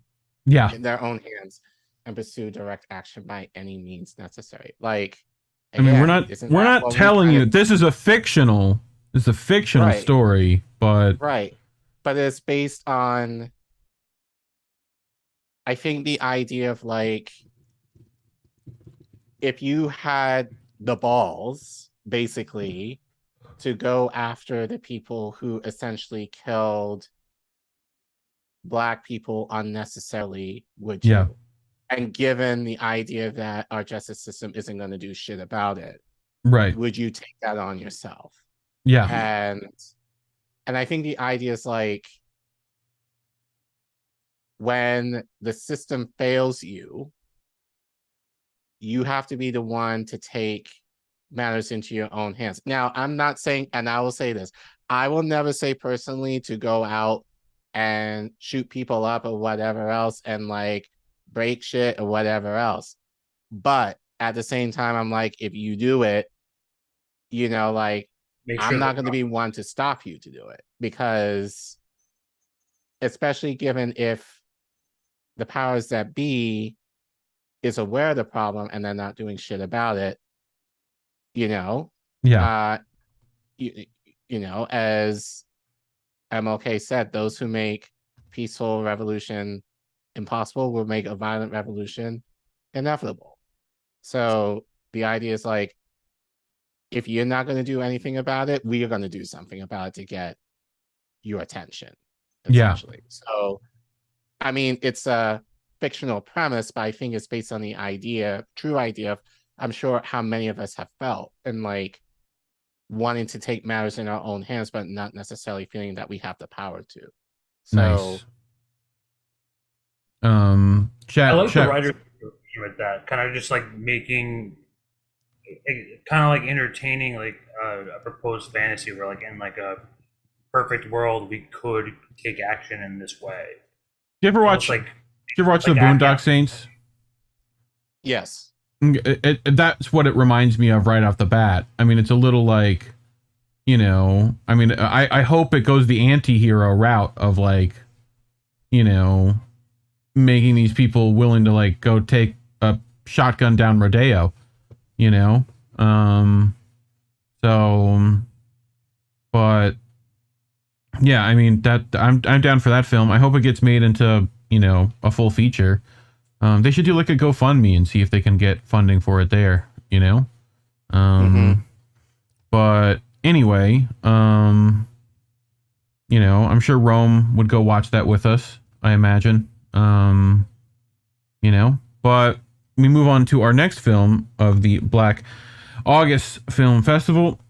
So, Final Cut, another thought-provoking short, and Michael Hinsley's Uncut, a meditation on the coming of fascism to America when the so-called New Republic Patriot Party comes to power, and like latter-day versions of the SS Dr. Joseph Mengele, the Nazi angel of death who practiced inhumane scientific experiments on prisoners at Auschwitz, imposed forced sterilization on all males 35 and older in order to reduce the number of child defects, and the like of the part of the conservatives' quest for racial superiority. Interesting, he went with the male sterilization. Right. Whereas in the past, it was more like female. We talked about eugenics, it was primarily female. Yeah. Yeah.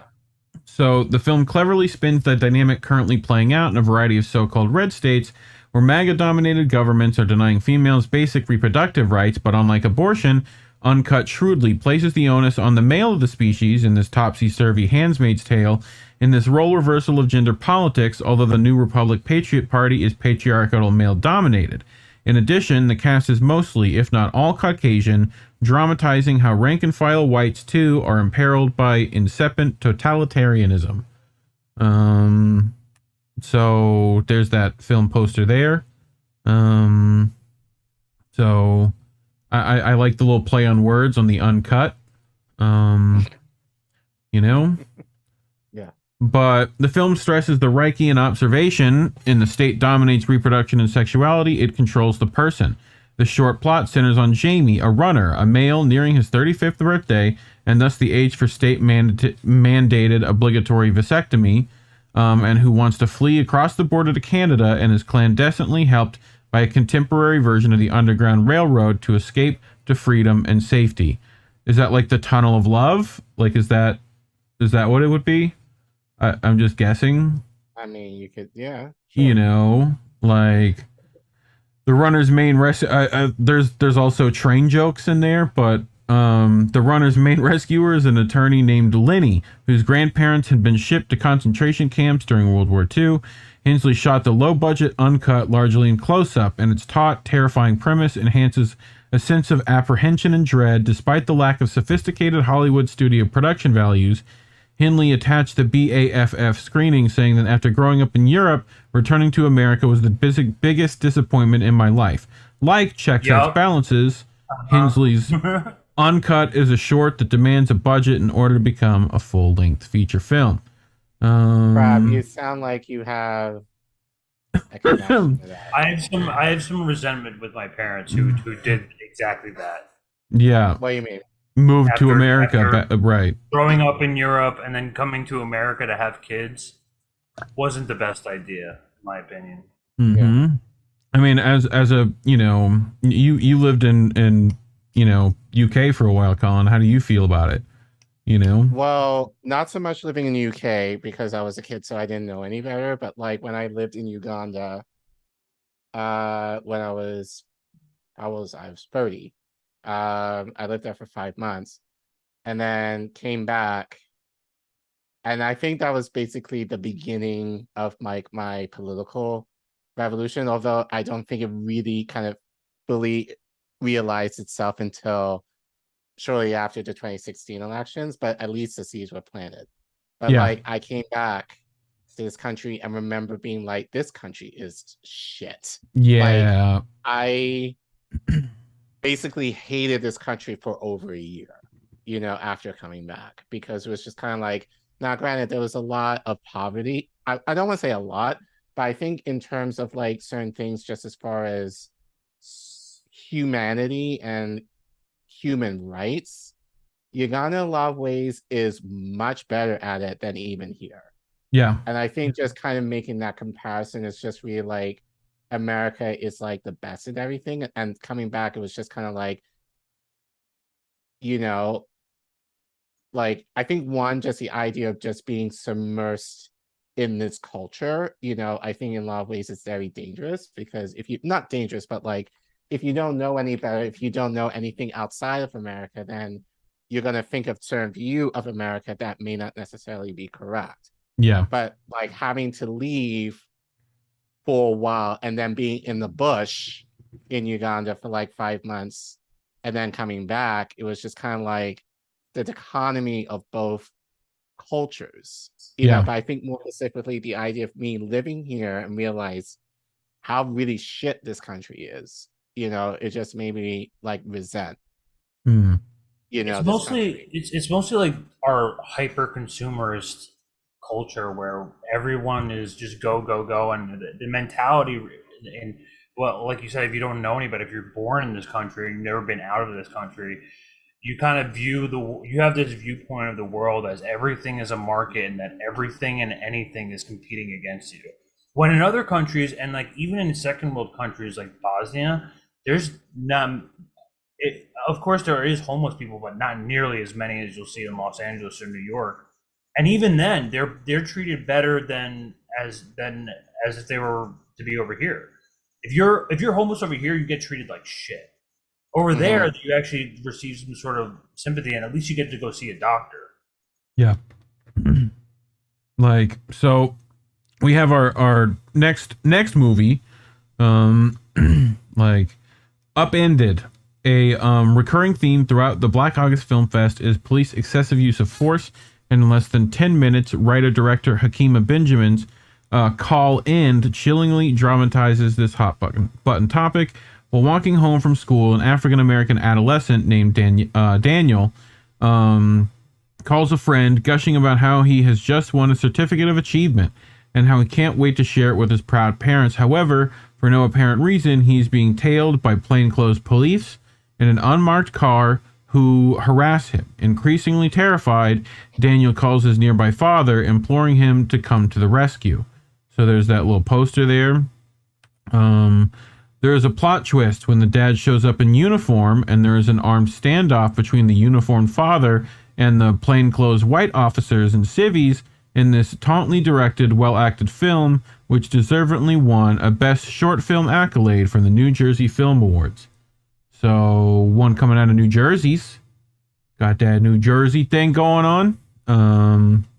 Jersey boy. What do you think? You think you go watch that one too? I feel like I've heard all of these. I the just don't know how to director. get them. Yeah, I will look I love in. movies that speak a message. We'll look into this. Yeah, we'll find all of them, and we might even do like reviews of them or something, depending on how that goes. But so that there's could be a show for us. so this one, which I should find this as a soundboard item too. That guy who's like the rent is too damn high. But so Washington 16 is a heartfelt documentary about tenants' rights struggles in Pasadena, and is another PAAFF project. The film explores the challenges facing renters in Pasadena, including high rents, gentrification, the need for rent control, and uncaring landlords. At one point, activists descend upon the posh mansion of a moneybags landlord ensconced in one of Pasadena's most upscale neighborhoods. Where demonstrators shame the brazen capitalist in front of his neighbors, a woman activist asserts poverty is a man-made condition because of greed. The screening was followed by a panel discussion with tenant advocates discussing the grim reality of the struggle to keep a roof over one's head. There's the poster for that, which I think me and Collin talked about. I think one of these, right? One of these foundations. Not in Pasadena, but like we've talked about stories of like this vein. Tenant unions, right? Yeah, unions, or like tenants having to do direct action against landlords who are purposely trying to kick them out. Yes, you know, like we've done several stories on this issue. So next movie.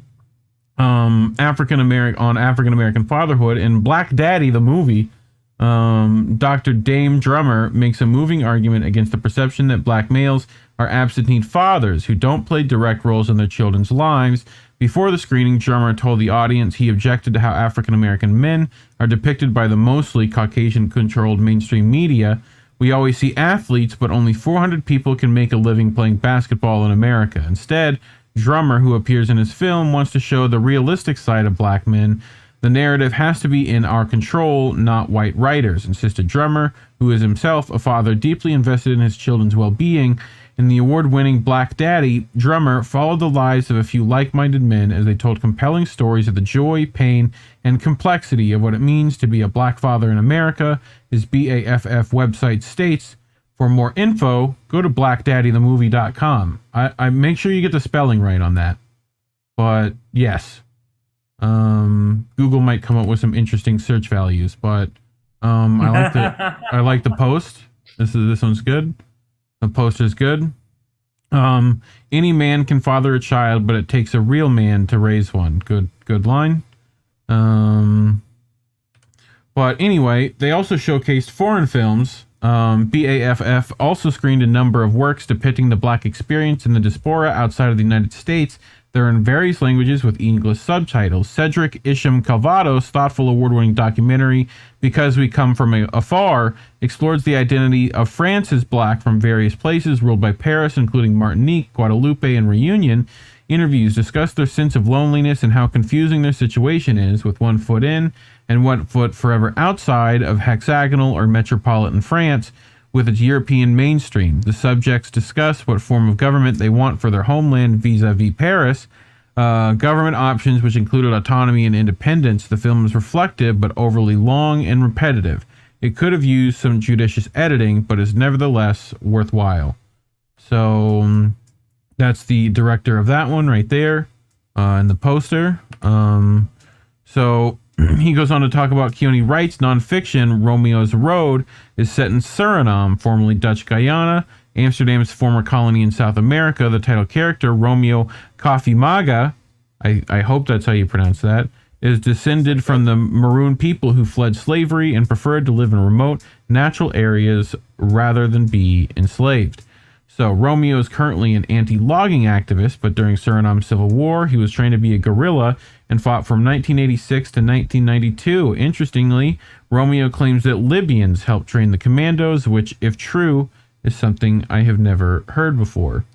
So one of the other movies, co-written, directed Jimmy Leporel's Tresor's Black Soldier, may sound like another military-themed short, but in fact, it is an absorbing narrative scripted work featuring actors that explores racism against black and contemporary France, where the film laments your country has never evolved a place for you to belong. Jonathan Felter portrays the teenage title character, aka Hughes, a pugilist who reads Maupassant in almost half an hour. Tresor's Treasure touches upon boxing, alienation, father-son tumult. Is that the right word for that? High schools, gangs, skinheads, and more. Tresor is a 45-year-old black filmmaker born in Paris, and the auteur's Black Soldier has a Richard Wright-like vibe, and the short's line of dialogue, "I am not their N-word," likewise conjures up thoughts of another Jimmy, i.e. James Baldwin. So Soldat Noir, which great fucking name for that in French. But anyway, any of those you guys want to go see? I mean, these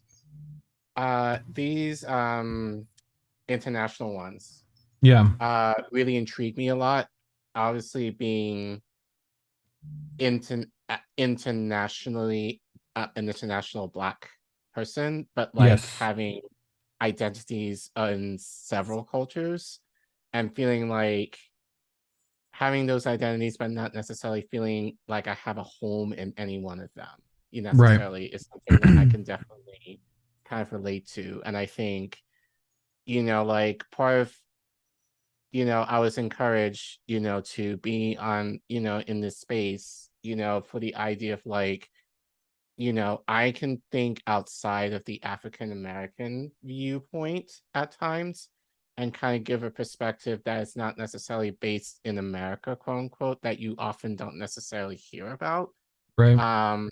So the idea of like feeling like I'm a citizen of the world and yet not at the same time, really resonates with me because I feel like this all the time, in terms of I don't feel like I don't necessarily have a home anywhere, which I think in a lot of ways is good because I just feel like in that sense, a citizen of the world, which is a positive thing, but not necessarily having like a firm identity in one or maybe a couple of particular cultures that I really feel like a sense of belonging to, which I think, just talking to my dad, over the summer is something that I should develop more. And I'm looking into ways of how I can do that in terms of like my Caribbean culture that I feel like I haven't really explored enough. But the idea of having the voice to say, we don't necessarily like we are black and like, we might belong or have citizenship in Europe, but not feeling like we necessarily belong here. Is something I definitely resonate with. I know with that, Black Soldier one, reminds me of heavyweight champion in the UFC right now, Francis Ngannou, who went from like French controlled, had to travel through a desert and like, then he gets to like Mozambique, which then you can like, you gotta like the last passage, you gotta row a little rubber dinghy into that country just so that you can then get like deported to France. Like, and then he was in France, like homeless, trying to like get mixed martial arts stuff. Like, so it's very similar, in my opinion, backstory there. But, there is, on August 14th, BAF screened a double feature at Friendship Pasadena Church. Maya Brown's I Am My Sister's Keeper and director Denise Dowse feature film Remember Me, the Mahalia Jackson Story, with Grammy winner Ledesi portraying the gospel singer who she also depicted in Ava DuVernay's 2014 civil rights epic Selma, and was a close friend of Dr. King, portrayed here by Columbus Short. So you did book reports on this and when you were young, Collin, right? Yeah, Greg, I told Reef I did in 6th grade, I did a book report on Mahalia Jackson. So that's but yeah. So Cool. So you want to watch the trailer for this one? I do have it. There's that poster, which, you know, I really admire Maya Angelou. yeah. A lot of talented Black women throughout history. Mm-hmm. She's a great actress and other stuff too. But here we go.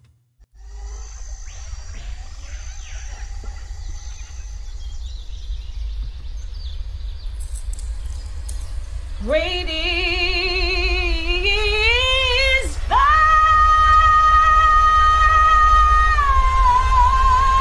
faithfulness.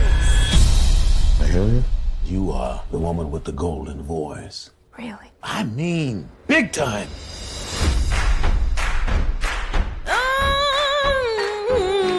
It is an honor to meet you in person. The pleasure's all mine, Dr. King. Blessed quietness, holy quietness, blessed assurance in my soul. There was an offer for you to perform in Las Vegas. Tell them I declined. Your ministry is to spread the good news to sinners, not to drunks. This is my calling. This is what I do. God's work. Joshua fit the battle of Jericho. She just like her mama. She had dreams about being a dancer. You the one who killed Charity's dream? Don't nobody want to see no nigga dancing across no stage. Came tumbling down up to the wall. I want all monies up front before I perform on stage. Yes, ma'am. It's my belief that you could play a significant role as an ally for the movement. Colours ain't allowed to enter through the front door. You mean as long as I hide in the kitchen when I'm through? The walls of injustice have imprisoned our people for generations. I'm tired of sitting back and sitting still. I'm the glue that holds this family together. And I'm the man who loves you, woman. I didn't come too far to be pushed this far back. Jericho! And the walls came tumbling down. They'll remember me. Damn right they will. What? Queen. Queen. Yeah. I mean, one of the many. So who's got popcorn? Anybody? seriously. I think Yeah, I I'm have some down. of my I really want to watch. Yeah. I'll definitely find all these and we'll watch some. And there were more. There were like a whole list of them. You know, there's like 20 movies. Yeah, we should try to do that and record it and put it up on Rockfin, and you know, that way we can't get copyrighted on the YouTubes. You know. But yeah, I mean, Jesus, it's just like, for me, I wish, and you might have some of these type of movies that are kind of more indie in scope, but some of them, you know, do become mainstream, like maybe one or two, like every couple of years. Like I remember, like I'm Not Your Negro, the James Smallwood like movie doc that came out. When did that come out? I think in 2017 or 2016, right? I believe. So like, you know, you may have a few of those movies, you know, come in, you know, to mainstream, you know, but I love the idea, like, at least especially with this festival, they were very intentional of being like, we want not just highlight Black stories, but highlight how we within the diaspora have really pushed for change and been very radical about it, and in many cases unapologetic about it. And I think especially since, like, we've been, and again, as I said, we're talking about this shit right now, like not just within the Black community, but I think, you know, especially within the left as a whole. And like, and I feel like watching movies like this can help inspire us to actually think of like, one, to actually learn some shit, you know, to actually kind of see like, again, like what, you know, like our ancestors did prior to us in terms of like movement making, you know, but I think also the idea of like, again, we're talking about a lot of these ideas, like I said, defunding the police as if it's a new thing. It's not. Like, and so I think for me, it just makes me more curious just to kind of see if not just them, then who others had those same discussions that we're currently having. Let's research and let's look them up. Let's see what they said about this and have those conversations. And yeah, like, you know, I think I had this conversation maybe about a couple of weeks ago about the idea of debating. Like, debating is fine, but if you're not debating in the sense of just reaching an agreement somewhere, but then the idea of like, okay, in light of us thinking through this, like, how are we going to move people towards, you know, something better? You know, if we're not doing that, then, you know, you're just being like a debate me bro just to be like, oh, I just want to debate you just as far as, you know, defeating you. When the idea that I feel like that we should be having in terms of a debate is, what is the best path forward in terms of organization and rallying people to, you know, move, you know, in encounter with the establishment. And we're not necessarily having those, I think we are, but not necessarily in an organized way or in a more unified way. And I think watching these movies can help inspire us to kind of think about like what can be possible if we really kind of get our act together and really learn, you know, from people who've done it and be like, okay, can we implement what we've done, what they've done? Especially today? that Checks X Balances movie, if we could implement that. But and there's even more nuance. Like, I mean, I'm one to appreciate art as in general, but to use art as a form of expressing a certain message and using art as like a tool for activism, is something that's like that has not only been done for centuries, but is like entirely effective in passing down messages to next generations.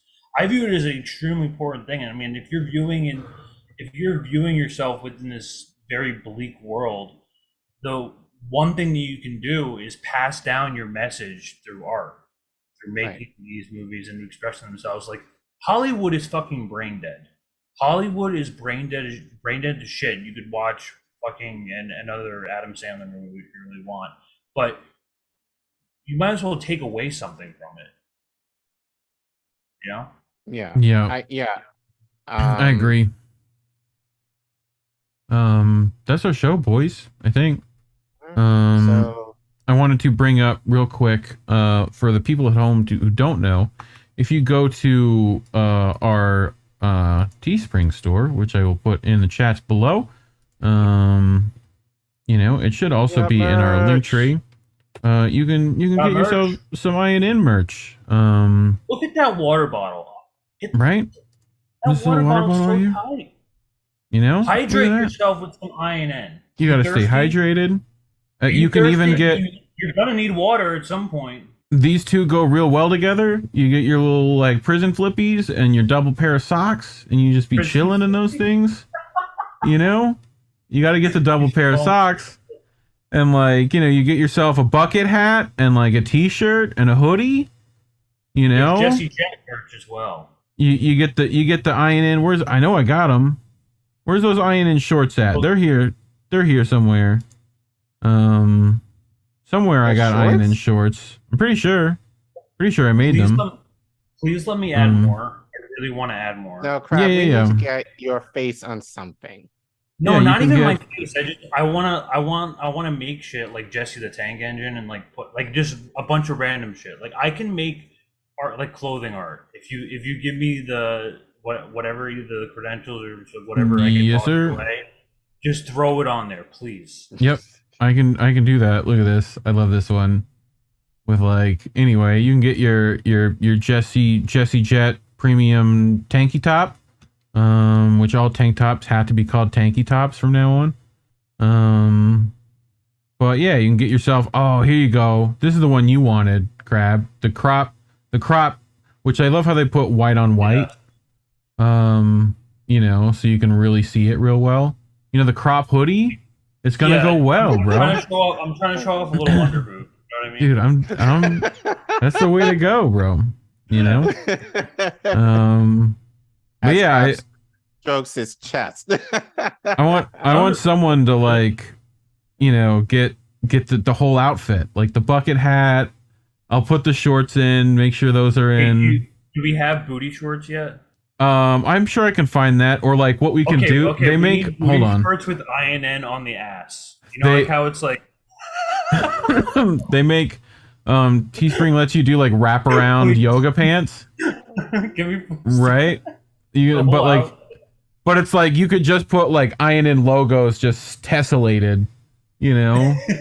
Like it's one of those ridiculous. It's like when there's like just thousands of Nick Cage's face on like a t-shirt. That thing. Just make like some yoga pants like that with our crap. I'm down.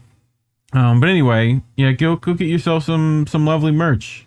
You know, it costs this much because it takes us fucking hours, as you know, Warren's show would like to remind you as well. But anyway, otherwise you can go to indienews.network, which you will see that scrolling across the screen now and in the description below, to find all the links to all the INN members and ways to support them, as well as ways to support the network itself. I think I have all your stuff down there as well, Greg, and your link tree, and Collin as well, and myself. So if you want to leave us a tip, we highly appreciate it. But otherwise, announcements? Well, Crab, you're going somewhere this weekend.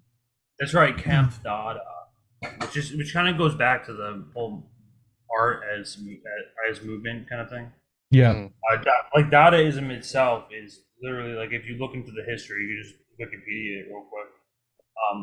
It's like literally about art movement as anti-capitalist, anti-racism, right? Kind of stuff. I actually really admire. There's a street paint artist from the '90s called Banksy, and he used to do like a lot of political. Still does when he does stuff. You know, but you know, definitely go check out Camp Dada, which is happening this weekend. That's the Bank sisters, and Lucy's part of that too. And I'm hearing an echo somewhere from somebody. Oh, that's me. Sorry. Yeah. But anyway, go check that out. We also did a stream with the Bank sisters, I think not that long ago, talking about it as well. Here on INN, you should be able to find clips for that on the channel. Tomorrow, I'm doing a show with some people, so tune in for that. Should have Yeti and Jesse and Bethany from the Mississippi Cannabis News Network. So that should be interesting. You know, tune into that for Reefer After Dark. Should be at like 10 tomorrow. Otherwise, Sunday, how did we miss that? And then I don't know if Tara's doing a stream Monday. She might be taking Labor Day. That too. She did 3 shows this week, so I mean. Yes, which 3 by the way, shows. check those out too, because Tara is incredibly talented. Igor Lopatnik Monday. Pasta Jardula was Tuesday, and I just got to do members of the Combo Couch. The combo. Fiorella Isabella. Isabel. They're on there today. On Tara's channel. So check in with those. Go give those a like and subscribe, as well as give this a like and subscribe. Hit the bell if you want to. I don't care. You know, and the share button. Do what you want. Is always appreciated. You know, don't hit that dislike button. I'll know and I'll find you. You know, we'll actually track you down. We will. But Liam Neeson's already on it. You don't even know. Liam Neeson's. But anyway, that's it for us this evening. As always, labels are bad. Stay independent, people. Good night.